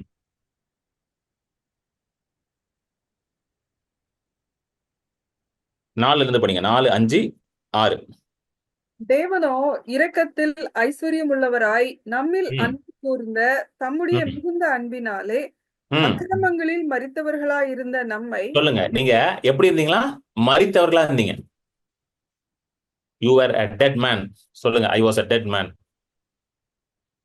மரித்தவர்கள் எதுல? அக்கிரமத்துல மரித்தவர்களாக இருந்தோம். ஆனா அவர் ஏன் அக்கிரமத்துல மரித்தவர்களை என்ன பண்ணாரா? அவர் எடுத்து பாருங்க. கிறிஸ்துவுடனே கூட உயிர்ப்பித்தார், கிருபையினாலே ரட்சிக்கப்பட்டீர்கள். கிருபையினாலே ரட்சிக்கப்பட்டீர்கள். யாரோட கிருபையினால? என்னங்க, யாரோட கிருபையினால ரட்சிப்பு உண்டாச்சு உங்களுக்கு? ஆண்டவருடைய கிருபையினாலதான் ரட்சிப்பு உண்டாச்சு. அவர் கிரேஸ் மார்க் போட்டனாலதான் நீங்க பாஸ் ஆனீங்க. புரியுதுங்களா? இங்க நம்ம ஒரு இதையும் கழட்டல. புரியுதுங்களா? எந்த நட்டையும் கழட்டல, எந்த போல்ட்டையும் நம்ம கழட்டல. அவர் தான் என்ன பண்ணாரு? எல்லாத்தையும் செய்தார். நம்ம நினைக்கிறோம் நம்ம தான் பெருசா அதை சாதிச்சிட்டோம். ஆண்டவரை நான் ஏற்றுக்கொண்டேன் பிரதர். நான் ரொம்ப நாள் அப்படியே அந்த ஆண்டவரை ஏற்றுக்கொண்டேன். யாரா கேட்பாங்க, எப்போ ஆண்டவரை ஏற்றுக்கொண்டீங்க? அந்த வருஷம் ஏற்றுக்கொண்டேன், அந்த வருஷம் ஏற்றுக்கொண்டேன். அப்புறம் ஒரு நாள் சொன்னாரு, ஆண்டவர் சொன்னாடே, உனக்கு ரொம்ப தான்டா நீ ஏற்றுக்கொண்டேன்னு ஊரெல்லாம் சொல்லிட்டு இருக்கியா, இது காட்டுறேன் உனக்கு அப்படின்னாரு. அப்புறம் தான், ஐயோ ஆண்டவரே, நீங்க தான் நீ ஏற்றுக்கொண்டிருக்கீங்க, தெரியாம சொல்லிட்டு ஆண்டவரே. அஹ்? புரியுதுங்களா உங்களுக்கு? கிருபையினாலே சொல்லுங்க, கிருபையினாலே நான் ரட்சிக்கப்பட்டேன். ஹல்லேலூயா. ஏன்னா அவர் எப்படிப்பட்டவரா இருந்தாரா? 4வது வசனத்துல அதான் போட்டிருக்கு. அதே 4வது வசனத்துல போங்க. எப்படிப்பட்டனா, இரக்கத்தில் ஐஸ்வர்யம் உள்ளவரா இருந்தாரா? அவர் தேவன் இரக்கத்தில் ஐஸ்வர்யம் உள்ளவரா இருக்கிறாரு. அன்பு கூர்ந்து நம்மை மிகுந்த அன்பினாலே. பாருங்க, இங்கிலீஷ் அழகா வருது, rich in mercy great in love. பாருங்க, இங்கிலீஷ்ல பாருங்க அழகா போட்டுருக்கு, rich in mercy great in love. இரக்கத்தில் ஐஸ்வர்யம் உள்ளவர். என்னது? அன்பில் பெரியவர். சொல்லுங்க, ஆண்டவர் எப்படிப்பட்டவராங்க? இரக்கத்தில் ஐஸ்வர்யம் உள்ளவர், அன்பில் பெரியவர். இப்படிப்பட்ட ஆண்டவர் உங்களுக்கு இருக்கிறார். ஹல்லேலூயா, பிரைஸ் காட். நல்ல சமயம் ஆண்டவர் நம்ம ஸ்கூல் டீச்சர் மாதிரி இல்ல. ஏன்னா அவங்களுக்கு இறக்கம்லாம் கொஞ்சம் தான் இருக்கும். ரொம்ப ஓவரா பண்ணீங்கன்னா 2 தூக்கி போட்டுருவாங்க, டமால் டிமில்னு உச்ச தூக்கி. ஹல்லேலூயா. அன்பில் பெரியவர், கிரேட் இன் லவ். இந்த கிரேட் லவ் வச்சுதான் அவர் என்ன பண்ணாரா? நம்மள லவ் பண்ணான்னு போட்டிருக்கு. அது இதுல, because of his great love which he loved us. Hallelujah, amen. அன்பு கூர்ந்த தம்முடைய மிகுந்த அன்பினாலே நம்மை அன்பு கூர்ந்தாராம். அவர் எப்படிப்பட்ட லவ் வச்சு லவ் பண்ணாராம்? மிகுந்த அன்பினாலே. பேஷன் டிரான்ஸ்லேஷன்ல போட்டிருக்கு, டிபிடில படிங்க. God still loved us with such great love, he so rich in compassion and mercy. Such great love. அந்த லவ் எந்த லவ்னா? Agape love. லவ் பாத்தீங்கன்னா நிறைய ஃபிளேவர் இருக்கு லவ்ல. நீங்க போய் படிச்சு பாத்தீங்கன்னா தெரியும். கிரீக்ல லவ், இங்கிலீஷ்ல எல்லாத்துக்கும் லவ் தாங்க. பாத்தீங்களா? ஐ லவ் மை டாக்னுவான், அப்புறம் ஐ லவ் மை ஒய்ஃப்னுவான். புரியுதுங்களா? இங்கிலீஷ்ல டாகுக்கும் லவ் பண்ணுவான், ஒய்ஃபையும் லவ் பண்ணுவான். சில பேர் ஒய்ஃபை ஒய்ஃபை விட டாகை லவ் பண்றாள் எனக்கு நல்லா தெரியும். ஒய்ஃபை மதிக்க மாட்டாள், டாகை ரொம்ப லவ் பண்ணுவானுங்க. அந்த மாதிரி ஆள்லாம் தெரியும் எனக்கு. சரிங்களா? எல்லாத்துக்கும் லவ் தான். இங்கிலீஷ்ல. தமிழ் கொஞ்சம் நல்ல கிரீக் மாதிரி தமிழ் பார்த்துருக்கீங்களா? மனைவியை காதலிக்கிறேன், நாயை நேசிக்கிறேன்.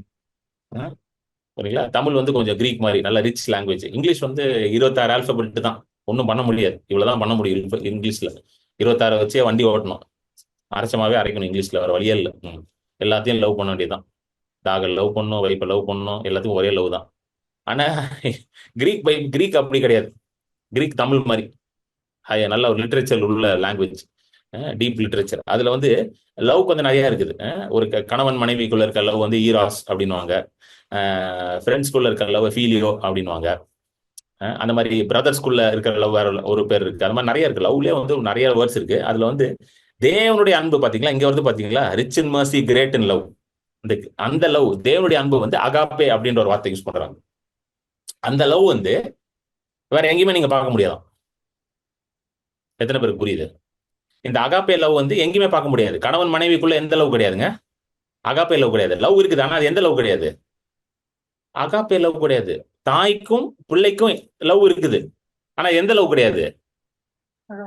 அகாப்பே கிடையாது. அதனாலதான் பழைய ஏற்பாட்டுல சங்கீதத்துல எல்லாம் எழுதியிருக்கு, தாய் உன்னை மறந்தாலும் தந்தை உன்னை மறந்தாலும் நான் உன்னை சேர்த்துக் கொள்வேன். அப்படின்னா தாய் கூட மறக்கிறதுக்கு சான்ஸ் இருக்குதாங்க. பாத்தீங்களா? பாவம் எவ்வளவு மோசமானது பாத்தீங்களா? தாய் பிள்ளைய மறக்க முடியாது, ஆனா அப்படி கூட நடக்க சான்ஸ் இருக்குதான்.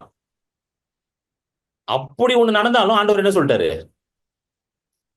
என்னங்க சொல்லிட்டாரு?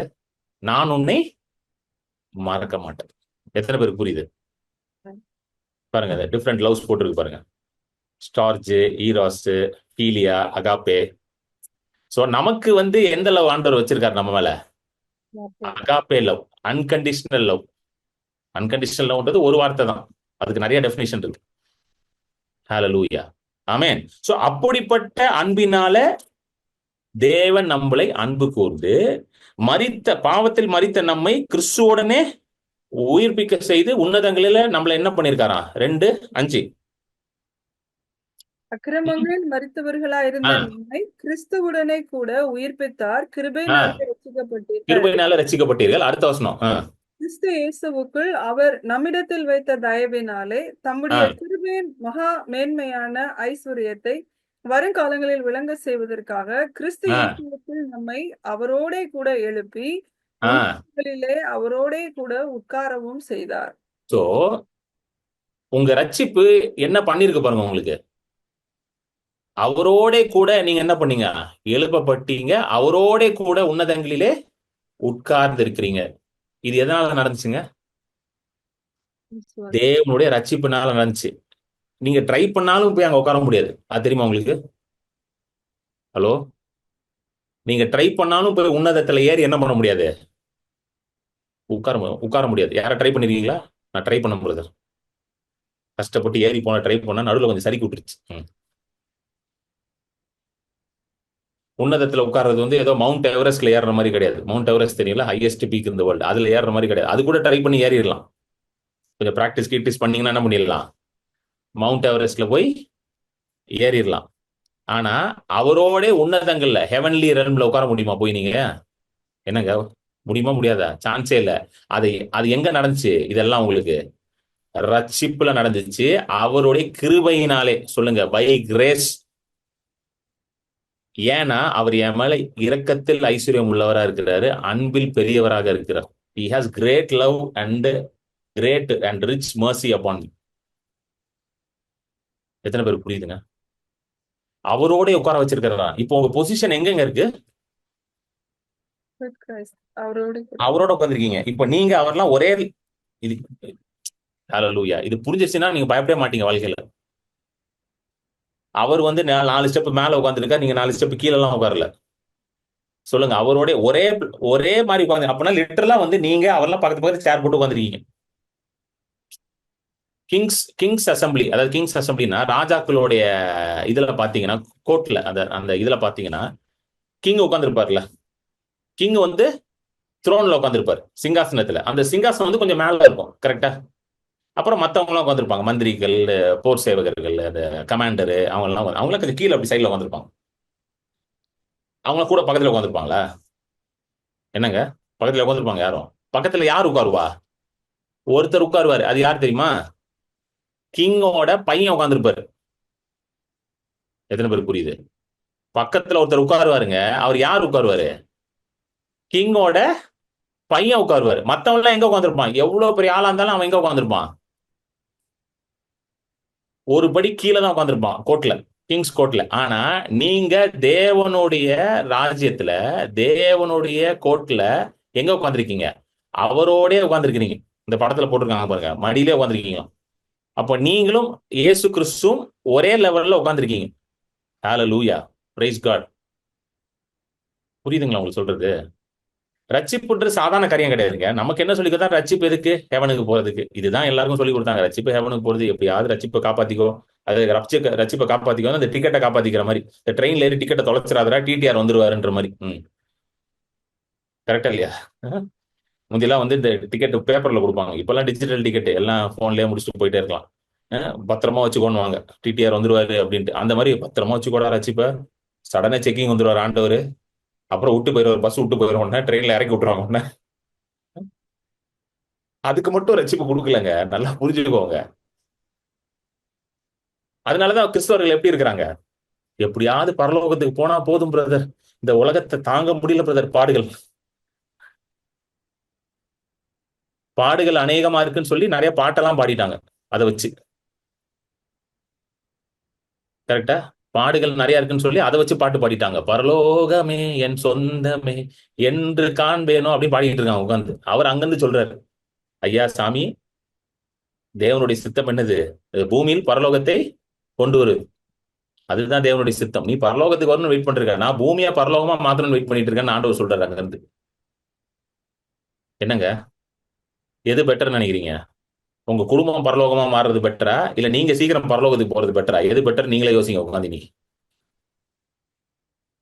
நான் வந்து எது பெட்டர், நான் சூஸ் பண்ணிட்டேன். என் குடும்பம் பரலோகமா மாறணும், அதை நான் சூஸ் பண்ணிட்டேன். என் வாழ்க்கை பரலோகமா மாறணும், என் பிள்ளைங்க வாழ்க்கை பரலோகமா மாறணும், என் குடும்ப வாழ்க்கை பரலோகமா மாறணும், என் பொருளாதாரம் பரலோகமா மாறணும், என் ஊழியம் பரலோகமா மாறணும்.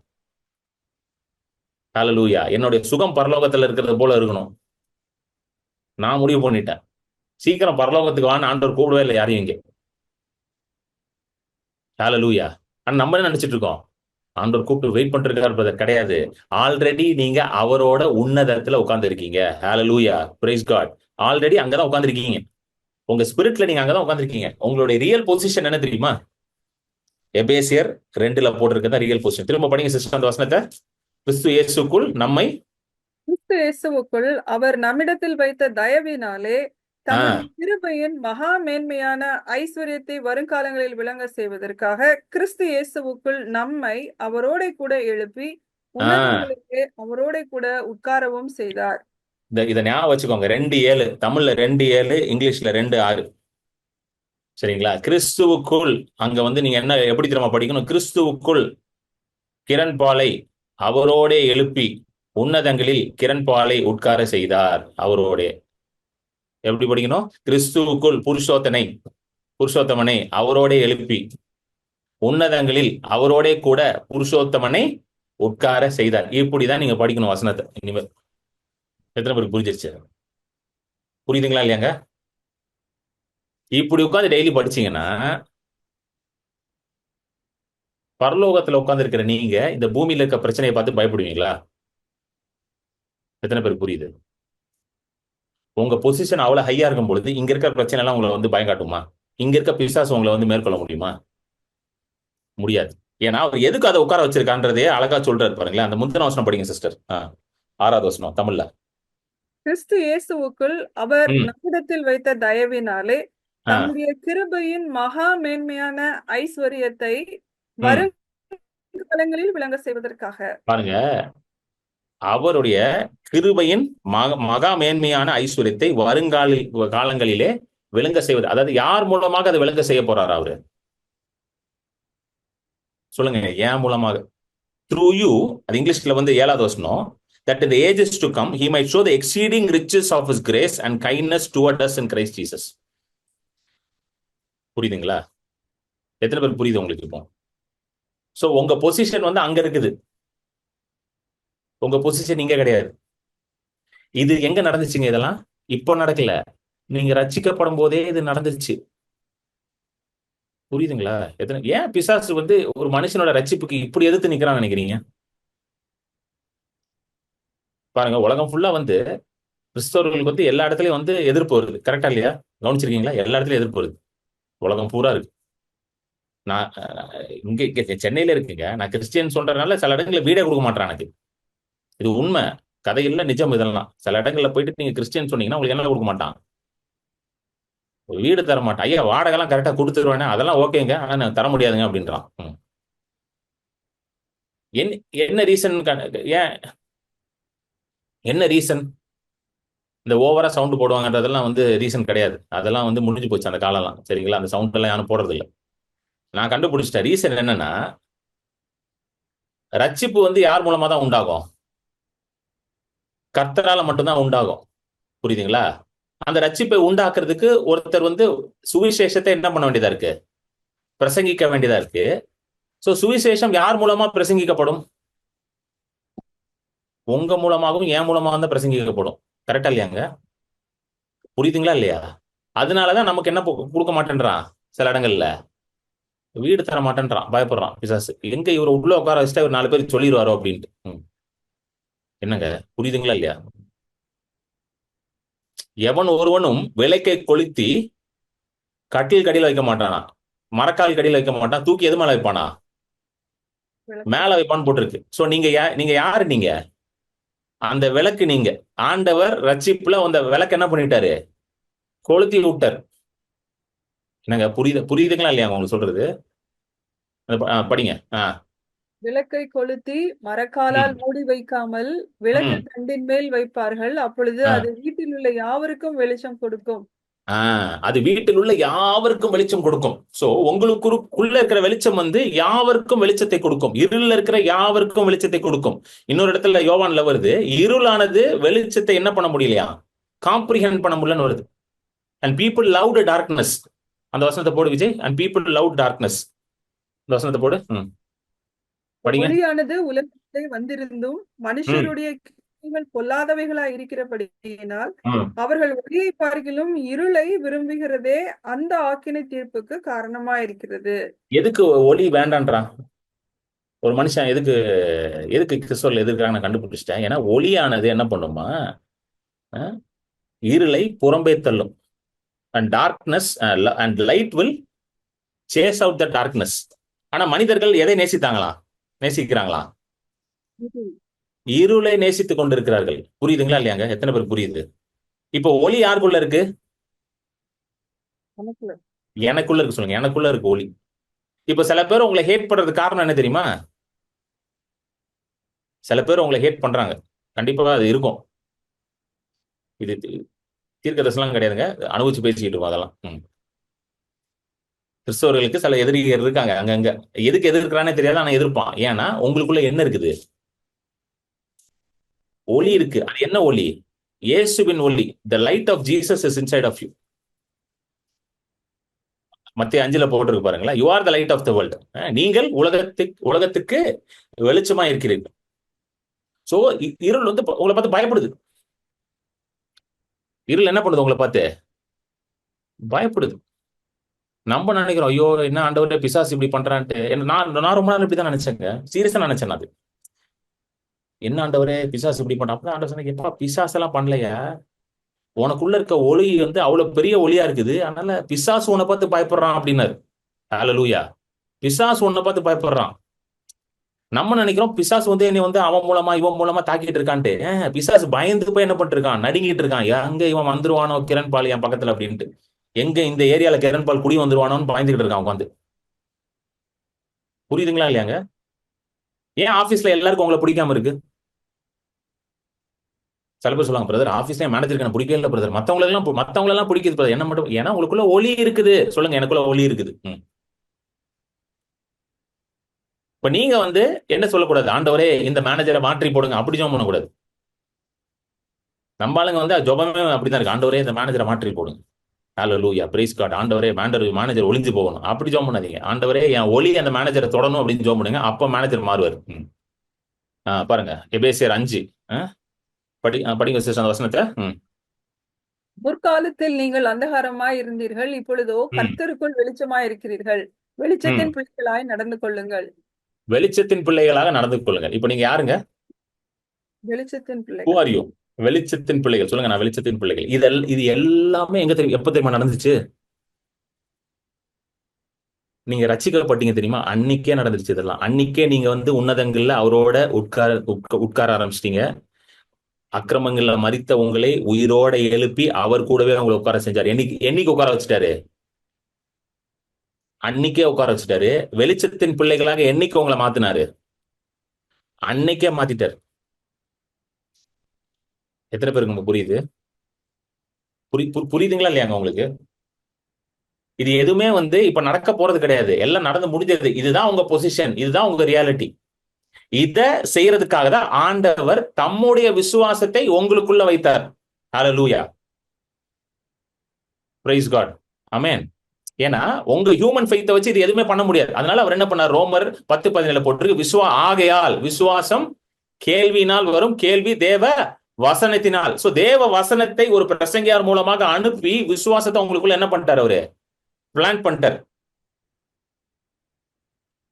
எத்தனை பேர் புரியுது? நீங்க சுவிசேஷத்தை கேட்கும் போது விசுவாசம் பிளான்ட் ஆயிடுச்சு. உள்ள விசுவாசம் பிளான்ட் ஆனதுனாலதான் அதை சுவிசேஷம் உள்ள வேலை செய்ய ஆரம்பிச்சிச்சு. உங்க ஃபெய்த்தை வச்சு விசுவாசம் வேலையை செய்யாது. உங்க ஃபெய்த்தை வச்சு அங்க ரட்சிப்பு வேலையை செய்யாது. அதனாலதான் பவுல் வந்து கலாத்தியருக்கு அழகா எழுதுறாரு, இனி நான் அல்ல கிறிஸ்துவே எனக்குள்ள என்ன பண்றாராம், வாழ்கிறார். பாருங்க, இதே எபேசியர் 2க்கே வாங்க. ரட்சிப்பை பத்தி எழுதியிருக்கு பாருங்க, இன்னொரு வசனம், 8வது வசனம் படிங்க. கிருபையினாலே விசுவாசத்தை கொண்டு ரட்சிக்கப்பட்டீர்கள். இது உங்களால் உண்டானதல்ல, இது தேவனுடைய ஈவு. கிருபையினாலே விசுவாசம் கொண்டு ரட்சிக்கப்படும். இது உங்களால், சொல்லுங்க, ரட்சிப்பு என்னால உண்டானதல்ல. சொல்லுங்க, ஏன் ரட்சிப்பு என்னால் உண்டானதல்ல? ஏன் உங்க ரட்சிப்பு உங்களால நடக்கலங்க. ஹல்லேலூயா, பிரைஸ் காட். இது தேவனுடைய ஈவு. It is a gift of God. gift என்னதுங்க? ஃப்ரீயா வரதுதான் gift. காசு கொடுத்து வரது பேர் gift-ஆ? ஏதாவது கொடுத்தீங்களா ஆண்டவருக்கு? நீங்க எதுவுமே கொடுக்க முடியாதுங்க அவருக்கு. நல்லா கேட்டுக்கோங்க, ஆண்டவருக்கு நீங்க எதுவும் கொடுக்க முடியாது. அவர் தான் உங்களுக்கு ஏதாவது கொடுக்கணும். For it is by free grace, God's unmerited favor, that you are saved, delivered from judgment and made partakers of Christ's salvation through faith. Through your faith கிடையாது, தப்பான இதுல போட்டிருக்காங்க. Through faith. இது தேவனுடைய ஈவு. எத்தனை பேருக்கு புரியுது? புரியுதுங்களா? அதனால உட்காந்து யோசிச்சுட்டு இருக்காதீங்க, ஐயோ ரட்சிப்பு பத்தல பிரதர், அது பத்தல. தேவனுடைய விசுவாசமே இப்போ உங்களுக்குள்ள வந்துருச்சு. 9வது வசனம் படிங்க. அதே 2:9. எபேசியர் 2:9. ஒருவரும் பெருமை பாராட்டாதபடிக்கு இது கிரியைகளினால் உண்டானதல்ல, ஏனெனில் நற்கிரியைகளை செய்கிறதற்கு நாம் கிறிஸ்து இயேசுவுக்குள் சிருஷ்டிக்கப்பட்டு தேவனுடைய செய்கையா இருக்கிறோம். அவைகளில் நடக்கும்படி அவர் முன்னதாக அவைகளை ஆயத்தம் பண்ணியிருக்கிறார். ஹல்லேலூயா. ஒருவரும் பெருமை பாராட்டதுபடி அது என்னது கிடையாதான்? கிரியையினால அல்ல. அப்படின்னா என்னது? Your salvation is not by your works. சொல்லுங்க, அது என்னால என்னுடைய ரட்சிப்பு என்னாலே நடக்கல. சில பேர்லாம் டெஸ்ட் பண்ணி கேட்டிருக்கேன், எப்படி ரட்சிக்கப்பட்டாங்கன்னா ரொம்ப ஆச்சரியமா இருக்கும். அவங்க ஃபேமிலி மெம்பர்ஸே சொல்லுவாங்க, எப்படி இவங்க ரட்சிக்கப்பட்டாங்கன்னு தெரியல பிரதர், ஓவர் நைட் கர்த்தரை ஏத்துக்கிட்டேனாங்க. எப்படி ஓவர் நைட் அவங்களுக்கு ஏத்துக்க முடியும் ஒரு மனுஷன்? ஏன்னா அது அவர் அங்க ஒண்ணும் வேலையை செய்யல, கர்த்தர் தான் அங்க வேலை செஞ்சிருக்காரு. புரியுதுங்களா உங்களுக்கு? சும்மா ஓவர் நைட்லாம் மாற முடியாது. மனசு மாற முடியுமா ஓவர் நைட்டு? ஒரு நாள் காலைல எழுந்து நான் கிறிஸ்துவ நைட் அப்படின்னு சொல்ல முடியுமா? சொல்ல முடியாது. கடவுள் அங்க உள்ள வேலை செஞ்சிருக்காரு. ஆனா நமக்கு அது எப்படி இருக்கு பாக்குறதுக்கு? எப்படி நடக்கணும்? இப்படிதான். இப்படி எபேசியர் 2ல போட்டிருக்க மாதிரி, அது கிரியையினால அல்ல, தேவனுடைய கிருபையினால, அது தேவனுடைய ஈவாக இருக்கிறது. இட்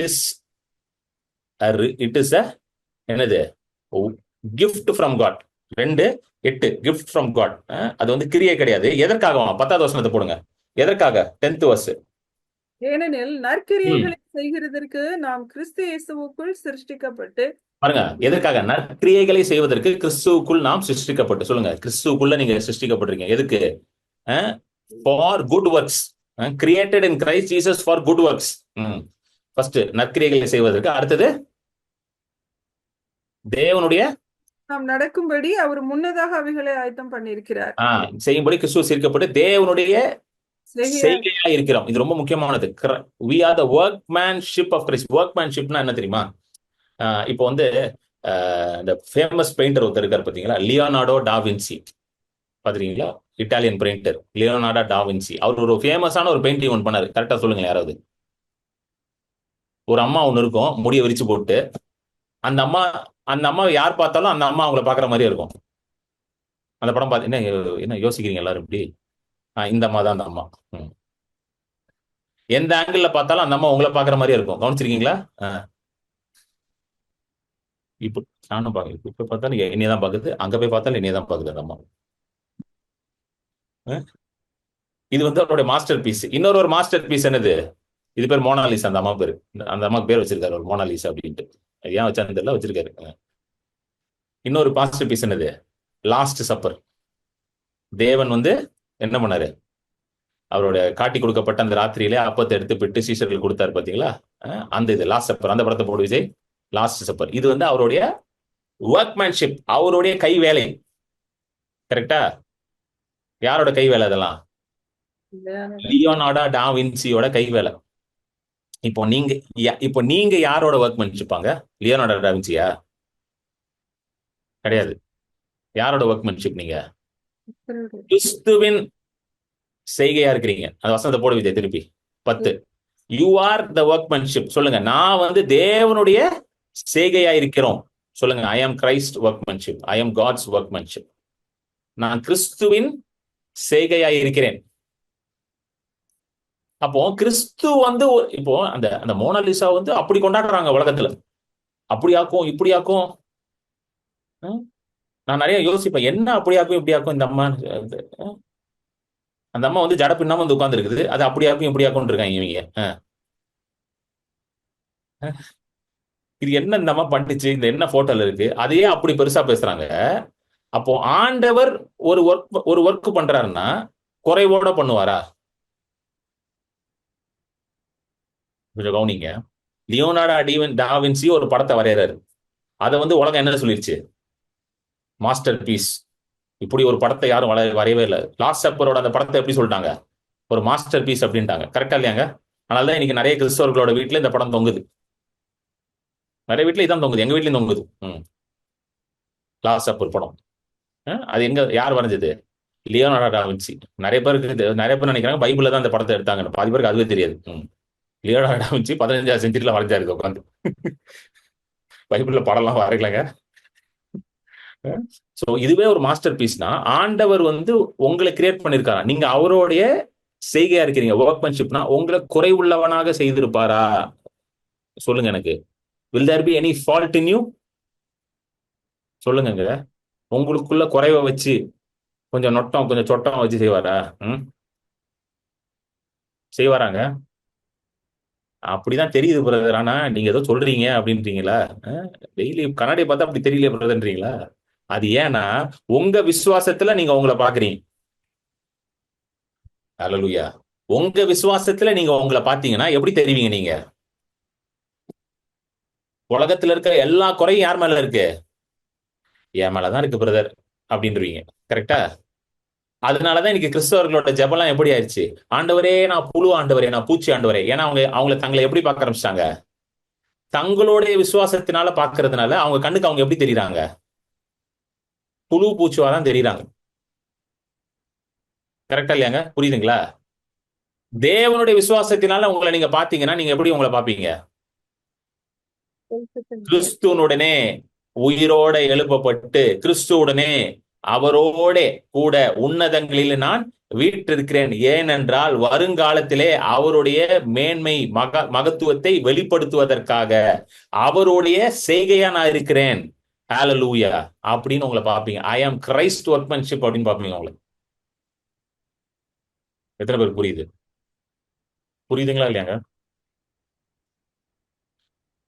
உலகத்துல இருக்கவனே தன்னை எப்படி பார்க்க ஆரம்பிச்சிட்டான்னா ஐ எம் சக்சஸ்ஃபுல் பர்சன் அப்படின்னு சொல்ல ஆரம்பிச்சிட்டான். உலகத்துல இருக்கவன இந்த பர்சனாலிட்டி டெவலப்மெண்ட் அதெல்லாம் போய் பாத்தீங்கன்னா ஒன்றும் இல்லை. எல்லா பர்சனாலிட்டி டெவலப்மெண்ட்டும் ஒன்று தான் சொல்லி தராங்க. ஒன்னை பார்த்து நீ பாசிட்டிவா பேசு அப்படின்னு தான் சொல்லி தரான். எல்லா புக்கும் அதான் இருக்கு, மாத்தி மாத்தி எழுதி வச்சிருக்கானுங்க. அவ்வளவுதான். அதை வாங்கி வாங்கி படிக்கிறானுங்க எல்லாரும். ஆனா அதுல இருக்கிற பிரின்சிபல் எல்லாம் எங்க இருந்து வந்துச்சு? பைபிள்ல இருந்து தான் வந்துச்சு. நீங்க வந்து டெஸ்ட் இதெல்லாம் எடுத்து பாருங்களேன். எல்லா பிரின்சிபல் எங்க இருந்து வந்துச்சு?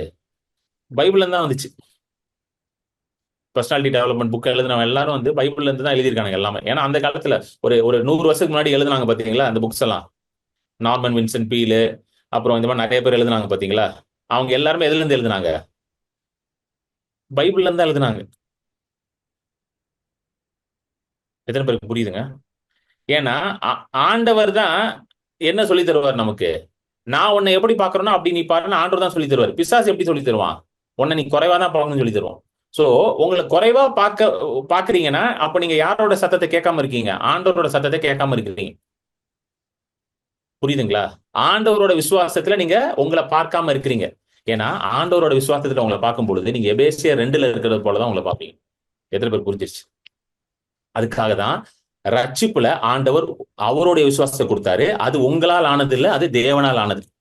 சீஷர்களுக்கே அந்த டவுட் வந்துச்சு பாருங்களேன். மார்க் 10ல ஒரு பெரிய இதை பார்த்துட்டு முடிச்சிருவோம். அடுத்து நம்ம கம்யூனியனுக்குள்ள போயிடுவோம். இதை பார்த்துட்டு மார்க் 10ல பாத்தீங்கன்னா ஒரு ரிச் யங் மேன், ஒரு பெரிய ஐஸ்வர்யம் உள்ள ஒரு வாலிபன் வரான். வந்துட்டு நல்ல பையன் தான், ஒன்னும் கெட்டவன்லாம் கிடையாது. நல்ல நல்ல உத்தமமான மனுஷன் தான், ஒழுக்கமான மனுஷன். நான் வந்துட்டு ஆண்டவரை கேட்கிறேன், ஆண்டவரே நித்திய ஜீவனை அடைவதற்கு நான் என்ன செய்யணும்? What should I do to inherit eternal life, நித்திய ஜீவனை அடைவதற்கு நான் என்ன செய்யணும்? ஏன்னா இன்னைக்கும் நம்ம சொல்றோம்ல, ஆண்டவரே நான் என்ன செய்யணும் ஆண்டவரே, என்ன செய்யணும் ஆண்டவரே, முட்டிக்காலே நிக்கணுமா, நிக்கிற ஆண்டவரே, தலைகீழ நிக்கணுமா, நிக்கிற ஆண்டவரே, 40 நாள் சாப்பிடாம இருக்கணுமா, இருக்கிற ஆண்டவரே. கரெக்டா இல்லையா? இதெல்லாம் செய்யறதுக்கு ரெடியா இருக்கும். ஆனா உங்களை கத்தரை ஆண்டவர் எப்படி உங்களை வைத்திருக்கிறான்னு பாருங்கன்னா எவனும் பார்க்க மாட்டேங்கிறான். அது எப்படி பிரதர் உன்னதங்களை உட்கார முடியும்? நான் இங்க தானே டீனர்ல தான் உட்காந்துருக்கேன், அதில் நீங்க அங்க உட்காருறீங்கன்றீங்க. புரியுதுங்களா இல்லையாங்க? இப்படி ஒருத்தன் வந்தான், நம்மள மாதிரி ஒருத்தங்க வந்தான் பாருங்க இயேசுட்ட. நான் என்ன செய்யணும்னு இயேசு அழகா சொல்றாரு, எல்லாத்தையும் கட்டளைகள் எல்லாம் நீ என்ன பண்ணு, கீழ்ப்படி. இயேசு மார்க் 10 வருது, கட்டளை எல்லாம் என்ன பண்ணு, கீழ்ப்படி அப்படின்ட்டாரு. சரிங்களா? அவனும் ஆமா ஆண்டவரே, சின்ன வயசுல இருந்தே நாங்களாம் யாரு தெரியும்ல, ஒழுங்கா டெய்லி 10 சாப்டர் படிக்கிறோம்ல, நாங்களாம் சும்மா நினைச்சிட்டீங்களா நாங்களாம் அப்படின்னு ஆரம்பிச்சிட்டான் அவன். அதற்கு அவன், போதகரே, இவைகளை எல்லாம் என் சிறு வயது முதல் கைக்கொண்டிருக்கிறேன் என்றான். நான் எல்லாத்தையும் நான் பண்றேன் ஆண்டவரே, பர்க்கா பண்றேன் ஆண்டவரே, கரெக்டா சர்ச்சுக்கு போயிடுவேன், கரெக்டா ஆஃபரிங் போட்டுருவேன், எல்லா வெள்ளிக்கிழமை உபவாசம் இருந்துருவேன், டெய்லி 2 சாப்டர் முட்டிக்கால் போட்டே படிப்பேன், முட்டி போட்டு நேர் முழங்கால நின்று படிப்பேன், முட்டி வலிச்சாலும் பரவாயில்ல படிப்பேன், எல்லாம் சூப்பரா பண்றான் ஆண்டவரே. இப்படி ஆண்டவர்கிட்ட போனீங்கன்னா அவர் அடுத்தது ஒரு செக் வச்சுருவாரு டபக்குன்னு. தயவு செய்து இப்படி போயிடாதீங்க, நேத்து முட்டி போட்டேன் அப்படின்லாம் போயிடாதீங்க தயவு செய்து. சரிங்களா? அவர் எப்படிப்பட்டவர்? அவர் இரக்கத்தில் ஐஸ்வர்யம் உள்ளவர், அன்பில் பெரியவர்.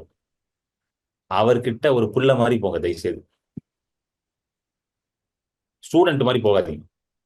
அவர் கராத்தே பிளாக் பெல்ட், நீங்க கராத்தே ஒயிட் பெல்ட் மாதிரி போயிடாதீங்க. நாங்க எல்லாத்தையும் கரெக்டா பண்ணிட்டோம் மாஸ்டர் அப்படின்னு போயிடாதீங்க. புரியுதுங்களா? சொல்ல எல்லாத்தையும் பண்ணிட்டோம்னு ஆண்டவர் அழகா சொல்றாரு பாருங்க. அது எப்படி சொல்றாரு பாருங்க, அதுதான் ரொம்ப முக்கியம். இயேசு அவனை பாருங்க, அழகான வசனம். இயேசு அவனை பார்த்து அவனிடத்தில் அன்பு கூர்ந்தார். பாருங்க, இயேசு அவனை பார்த்து அவருக்கு ரொம்ப அன்பா, ரொம்ப நீ ஏன் மகனே இப்படி பேசுற, அவர் பாருங்க அன்பா பேசுறாரு அவங்ககிட்ட, திட்டல அவனை. எனக்கு அவருக்கு பிடிச்சதே இந்த வசனம் தான். இயேசு அவனை பார்த்து அவனிடத்துல அன்பு கூறுது. சோ நீங்களும் இப்படி போகும்போது அவர் பாக்குற, ஏன்ப்பா இப்படி வர, நான் எல்லாம் கேட்டேன், நான் உங்ககிட்ட முட்டி போட்டுன்னு சொன்னா அவன்கிட்ட, ஏன் வந்து முட்டி போட்டேன், முட்டியை கழட்டலாம் சொல்லிட்டு இருக்கேன் வந்து, இதெல்லாம் நான் கேட்கவே இல்லையா நான் அவன்கிட்ட, ஒரு பிள்ளை மாதிரி என்கிட்ட வா, அப்பா உனக்கு நான் செய்யறேன் அப்படின்றாரு அவர். நீங்க புரியுதுங்களா உங்களுக்கு? ஒரு பிள்ளை மாதிரி என்கிட்ட வாண்டுறாரு. உங்க பிள்ளை வந்து இப்ப என் பிள்ளைங்க 2 பேர் வந்துட்டு, அப்பா நேத்து நாங்க 2 மணி நேரம் முட்டி போட்டுருக்கோம்ப்பா, அதனால நீங்க எனக்கு வாங்கி கொடுங்கப்பா அப்படின்னு கேட்டா, நான் கேட்டா உனக்கு யார் முட்டி போட சொன்ன, இப்போ நீ என் புள்ளடா, என்கிட்ட வந்து கேளுடா அப்படிதானே சொல்லுவீங்க? இல்ல முட்டி பத்தாது, இன்னொரு 3 மணி நேரம் போடு அப்படின்னுவீங்களா போய்? சொல்லுங்க, அப்படியே யாரா சொல்றீங்களா? யாரா அப்படி இருந்தீங்கன்னா வாங்க, நான் உங்களுக்காக ஜோம் பண்ணணும், தலையில கை வச்சு உங்க வீட்டுக்கு வந்து நான் ஜோம் பண்றேன், உங்களுக்காக ஸ்பெஷலா வந்து நான் ஜோம் பண்றேன், உங்க பிள்ளைங்களை காப்பாத்துறேன் உங்ககிட்ட இருந்து.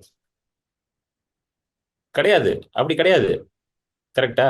இயேசு அவனை பார்த்து அவனை அன்பு கூர்ந்து சொல்றாரு, ஆனா உன்னிடத்துல ஒரு குறைவு இருக்குப்பா, நீ என்ன பண்ணு, போய் உங்ககிட்ட இருக்கிறதெல்லாம் வித்துட்டு வந்து என் கூட சேர்ந்துருன்றார். உடனே இதை எடுத்து வச்சுட்டு நம்ம ஆளுங்களாம் பிரசங்கம் பண்ண ஆரம்பிச்சிட்டாங்க, எல்லாத்தையும் வித்துருன்ட்டு. அப்ப நீங்க எல்லாம் என்ன பண்ணுங்க, உடனே இப்ப நீங்க எல்லாரும் போய் உங்க ஸ்மார்ட் போனை வித்துருங்க. ஸ்மார்ட் போனை வித்துட்டு நாளையில இருந்து ஜூம் மீட்டிங் அட்டன் பண்ண முடியாம உட்காந்துருங்க வீட்டை ஸ்மார்ட் போனை வித்துருங்க, வீட்டை வித்துருங்க. சில பேர் ஏசி ரூம்ல உட்காந்துருக்கீங்க, அந்த ஏசியை வித்துருங்க. கரெக்டா? எல்லாத்தையும் வித்துருங்க. முதல்ல இன்டர்நெட் கனெக்ஷனை வெட்டி விடுங்க. என்னங்க, கரெக்ட் தானே?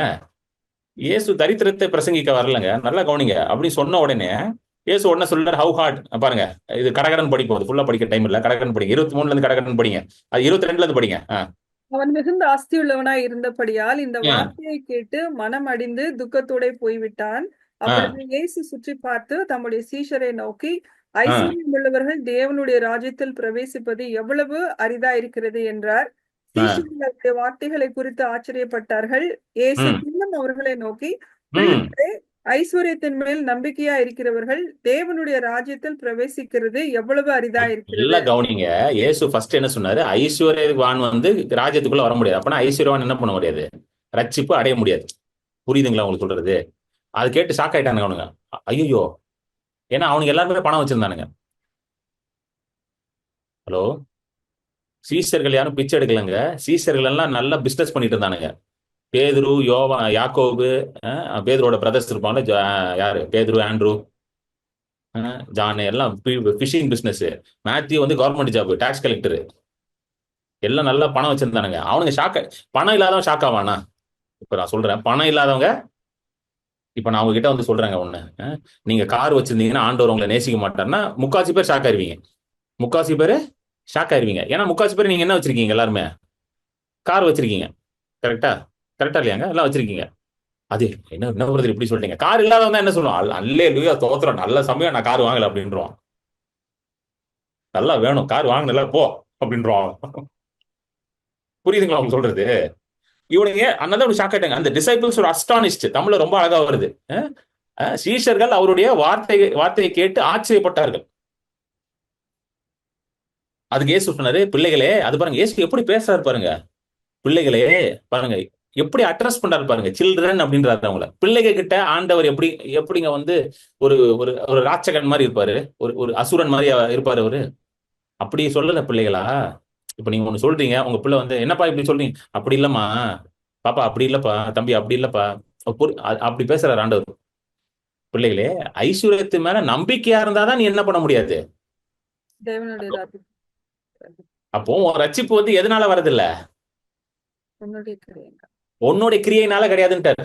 புரியுதுங்களா? சொல்லிட்டு அதுக்கப்புறம் தான் ஊசி இதுக்குள்ள வந்து ஒட்டகமே போலாம் அப்படின்னாரு. அதை விட்டுருங்க. அதுக்கு வந்துட்டு ரிச் மேன் வந்து உள்ள வர முடியாது. இப்படி சொன்ன உடனே நம்ம ஆளுங்க பிடிச்சி வச்சுட்டானுங்க, ரிச் மேன் வர முடியாதுன்னு சொல்லிட்டு.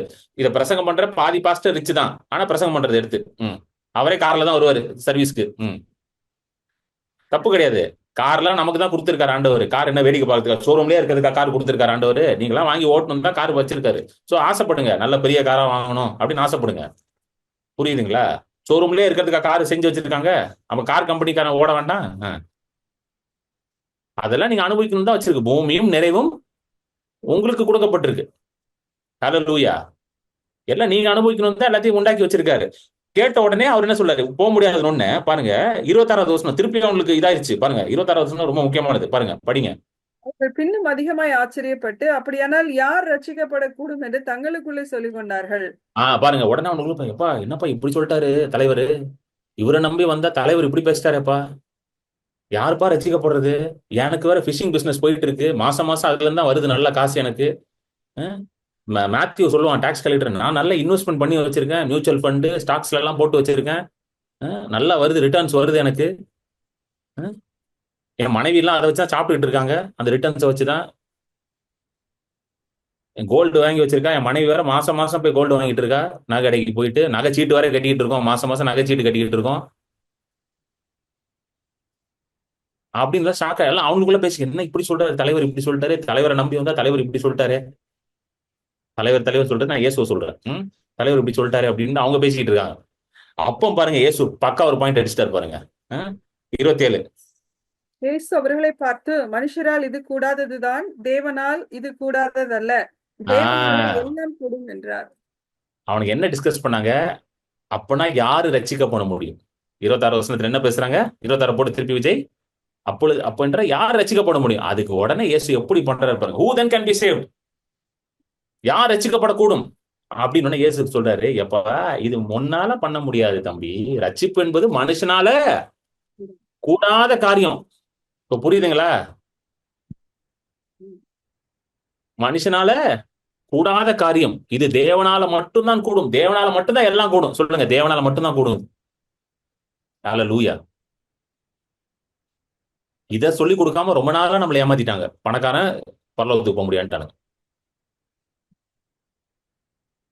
கான்டெக்ஸ்டே எப்படி வருது பாருங்க.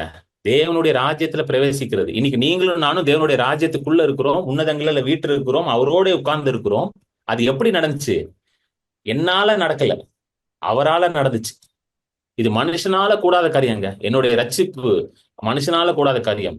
என்னுடைய உயிர்த்தெழுதல் மனுஷனால கூடாத காரியம். என் பாவங்கள் மன்னிக்கப்படுறது மனுஷனால கூடாத காரியம்.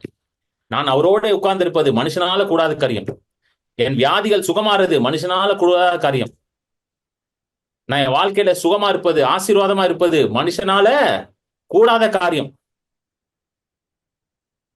ஹல்லேலூயா. இது எதுவுமே என்னால முடியாதுங்க. என் வாழ்க்கையில இருக்கிற ஆசீர்வாதம், என் வாழ்க்கையில இருக்க சுகம், இது எதுவுமே மனுஷனால கூடாது. இது எல்லாம் தேவனால கூடும்.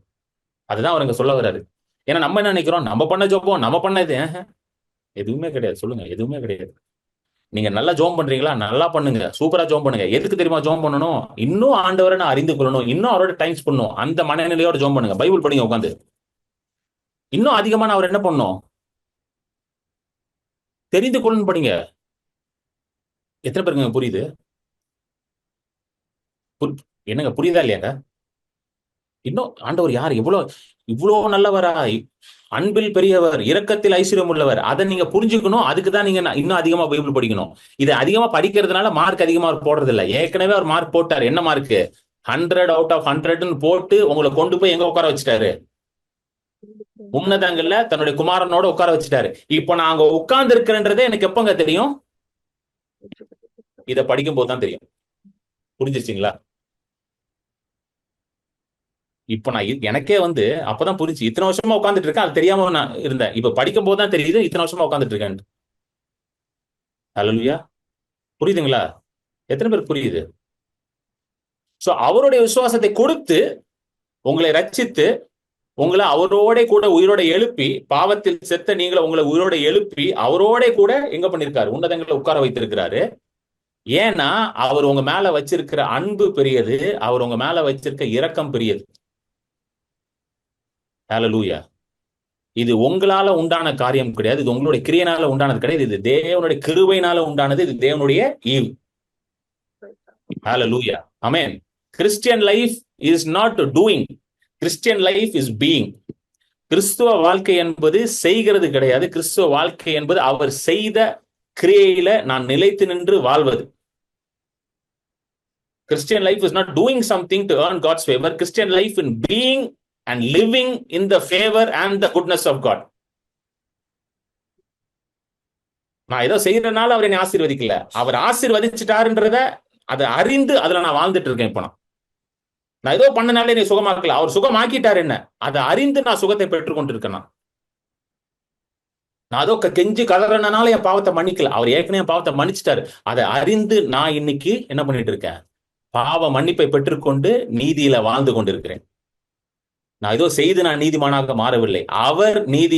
அவர் பாவமானார், நான் தேவ நீதி ஆகும்படி இன்னைக்கு நான் தேவ நீதியில நீதிமானா வாழ்ந்து கொண்டிருக்கேன். ஹல்லேலூயா. Glory to God. Hallelujah. Rabba halaba shakabada rabba. Thank you Lord. நன்றி. எல்லாம் கண்களை மூடுங்க, எல்லாம் கண்களை மூடுங்க. இந்த சத்தியம் உங்களுக்குள்ள ஆழமா போகணும். இதை தான் நீங்க ஆண்டவர்கிட்ட கேட்க போறீங்க. ஆண்டவரே, I want this truth to go deep inside of me கேளுங்க. எல்லாம் கண்களை மூடி கேளுங்க. அங்கேயும் பார்க்காதீங்க, அப்படியே கண்ணை முடிக்கலைங்க. ஆண்டவரே, இது எனக்கு எல்லாம் ஆழமா போகணும். ஆண்டவரே, எபேசியர் 2ல போட்டிருக்கிற அந்த சத்தியம் எனக்குள்ள ஆழமா போகணும். நீங்க எப்படி ஐஸ்வர்யத்துல கிருபையில் ஐஸ்வர்யம் உள்ளவரா இருக்கிறீங்க, நீங்க எப்படி ஒரு பெரிய அன்பினால என்னை நேசிக்கிறீங்க. How great is your mercy, how great is your love. இது எனக்கு புரியணும் ஆண்டவரே. அதுக்கு எனக்கு உதவி செய்யுங்க. எனக்கு ஆவியானவர் என் கண்ணை தரங்கப்பா, உன்னதங்களை உங்களோட இருக்கிறேன்ப்பா, அது எனக்கு புரியணும்ப்பா அப்படின்னு கேளுங்க. Hallelujah. This is my position, இதுதான் என்னுடைய நிலை. This is my position. I am in Christ இன் த ஹெவன்லிஸ். கிறிஸ்துவுக்குள்ள நான் உன்னதங்கள்ல இருக்கிறேன். இதுதான் என்னுடைய நிலை, இதுதான் என்னுடைய பொசிஷன். இதை நான் பார்க்கணும் ஆண்டவரே. I want to experience this positional reality. இந்த நிலையை நான் அனுபவிக்க வேணும் என்று நீங்க ஜெபம் பண்ணுங்க. இதை தான் நீங்க ஜெபம் பண்ணுங்க டெய்லி. ஆண்டவரே காப்பாத்துங்க. அவர் தான் காப்பாத்திட்டாரு உங்களை. ஹல்லேலூயா. அவர் தான் உங்களை கொண்டு போய் அங்க உட்கார வச்சுட்டாரு. ஆண்டவரே, இது எனக்கு புரியணும் ஆண்டவரே, எனக்கு வெளிப்பாட கொடுங்க ஆண்டவரே, இந்த இடத்துல இருந்து நான் வாழணும் ஆண்டவரேன்னு கேளுங்க. ஹல்லேலூயா. ரபா ஹலபா ஷகபா திகரபா. ஆண்டவரே, உங்களை ஆசீர்வதிங்க, ஒவ்வொருத்தரையும் ஆசீர்வதிக்கிறேன். பிரகாசமான மனக்கண்கள் உண்டாவதாக இயேசுவின் நாமத்தில். ஹல்லேலூயா. வெளிப்பாட்டின் ஆவி, புத்தியின் ஆவி, let the spirit of revelation, let the spirit of wisdom and knowledge come upon them. Hallelujah, hallelujah, hallelujah. Riba halaba shakaba dikaraba labadaraba labadara. Hallelujah, hallelujah. இங்க ஒவ்வொருத்தரையும் நீங்க குனிந்து தூக்கி பெரியவனாக மாற்றி இருக்கிறீங்க, அதுக்காக நன்றி. ஹல்லேலூயா. ரபா ஹலபா ஷிகபா திகரபா லதரபா. Thank you Lord. ஊழியத்துல உங்க காணிக்கைகளை விதைப்பதற்கு இந்த டீடைல்ஸ் யூஸ் பண்ணி நீங்க கொடுக்கலாம். ஏன் ஊழியத்துல கொடுக்கணும் அப்படின்னு நீங்க கேட்கலாம். Why should I give brother? நீங்க ஊழியத்துக்கு கொடுக்கும் பொழுது அது கர்த்தருடைய ராஜ்யத்தை கட்டுவதற்காக பயன்படுத்தப்படுகிறது. When you give to the ministry, it is used for the building of the kingdom of God, for the enhancement, for the furthering of the kingdom. தேவனுடைய ராஜ்யம் பரப்புவதற்காக அது பயன்படுத்தப்படுகிறது. ஹல்லேலூயா. அநேக இடத்துல சுவிசேஷத்தை போய் அறிவிக்கும், அநேக வியாதியஸ்தர்களுக்கு போய் சுவிசேஷத்தை சொல்லி அவர்களை சுகமாக்கவும் பிசாசுகளை துரத்தவும், அந்த மாதிரி ஒரு உன்னதமான ஊழியங்களுக்கு அது யூஸ் பண்ணப்படுது. ஸோ என்ன ஆசீர்வதிக்கப்பட்டிருக்கேன் பிரதர், ஐ பீன் பிளஸ்ட் அப்படின்னா நீங்க இந்த கொடுங்க. கர்த்தர் உங்கள் மனசுல பேசினால் நீங்க அதை கொடுங்க. இல்ல எனக்கு கொடுக்கணும்னு ஆசையா இருக்கா கொடுங்க. இந்த டீடைல்ஸ் யூஸ் பண்ணி கொடுக்கலாம். ஸ்கேன் பண்ணி கொடுக்கணும்னா இந்த ஸ்கேனை யூஸ் பண்ணி கொடுக்கலாம். UPI number 9884160264. யூபிஐ ஐடி வந்து jjkiranpal@okicici. ஸ்கேன் பண்ணீங்கன்னா என் கூகுள் பேக்கு வரும். இல்ல அக்கௌண்ட்ல போடணும்னா என் account ICICI bank Chennai Santhome branch, account name Kiran Paul JJ, account number 021205842236, IFSC code ICIC 0000212, savings account. வேற நாட்டில் இருக்கிறேன், வெளிநாட்டில் இருக்கிறேன், இந்தியாவில் இல்லை, எனக்கு எப்படி கொடுக்கணும்னு தெரியல அப்படின்னு நீங்க சொன்னீங்கன்னா எனக்கு நீங்க வாட்ஸ்அப் பண்ணுங்க. I will tell you how to give. நீங்க வேற நாட்டில் இருக்கீங்க, இந்தியாவில் இல்லை பிரதர், இந்தியன் அக்கௌண்ட் எனக்கு இல்லை, வேற வேற வேற நாட்டு அக்கௌண்ட் தான் இருக்கு, எனக்கு எப்படி கொடுக்கணும்னு தெரியலன்னு நீங்க சொன்னீங்கன்னா நீங்க வாட்ஸ்அப் பண்ணுங்க. I will tell you how to give. ஏன்னா வெளியில இருந்து கொடுக்கறதுக்கும் சில வழிகள் இருக்கு. நீங்க வாட்ஸ்அப் பண்ணுங்க என் நம்பருக்கு. என் மொபைல் நம்பர் அதான் ஸ்கிரீன்ல இருக்கு பாத்தீங்களா, 9884160264. அதே மொபைல் நம்பர். வாட்ஸ்அப் பண்ணீங்கன்னா யூ கேன் கிவ். ஆமென்.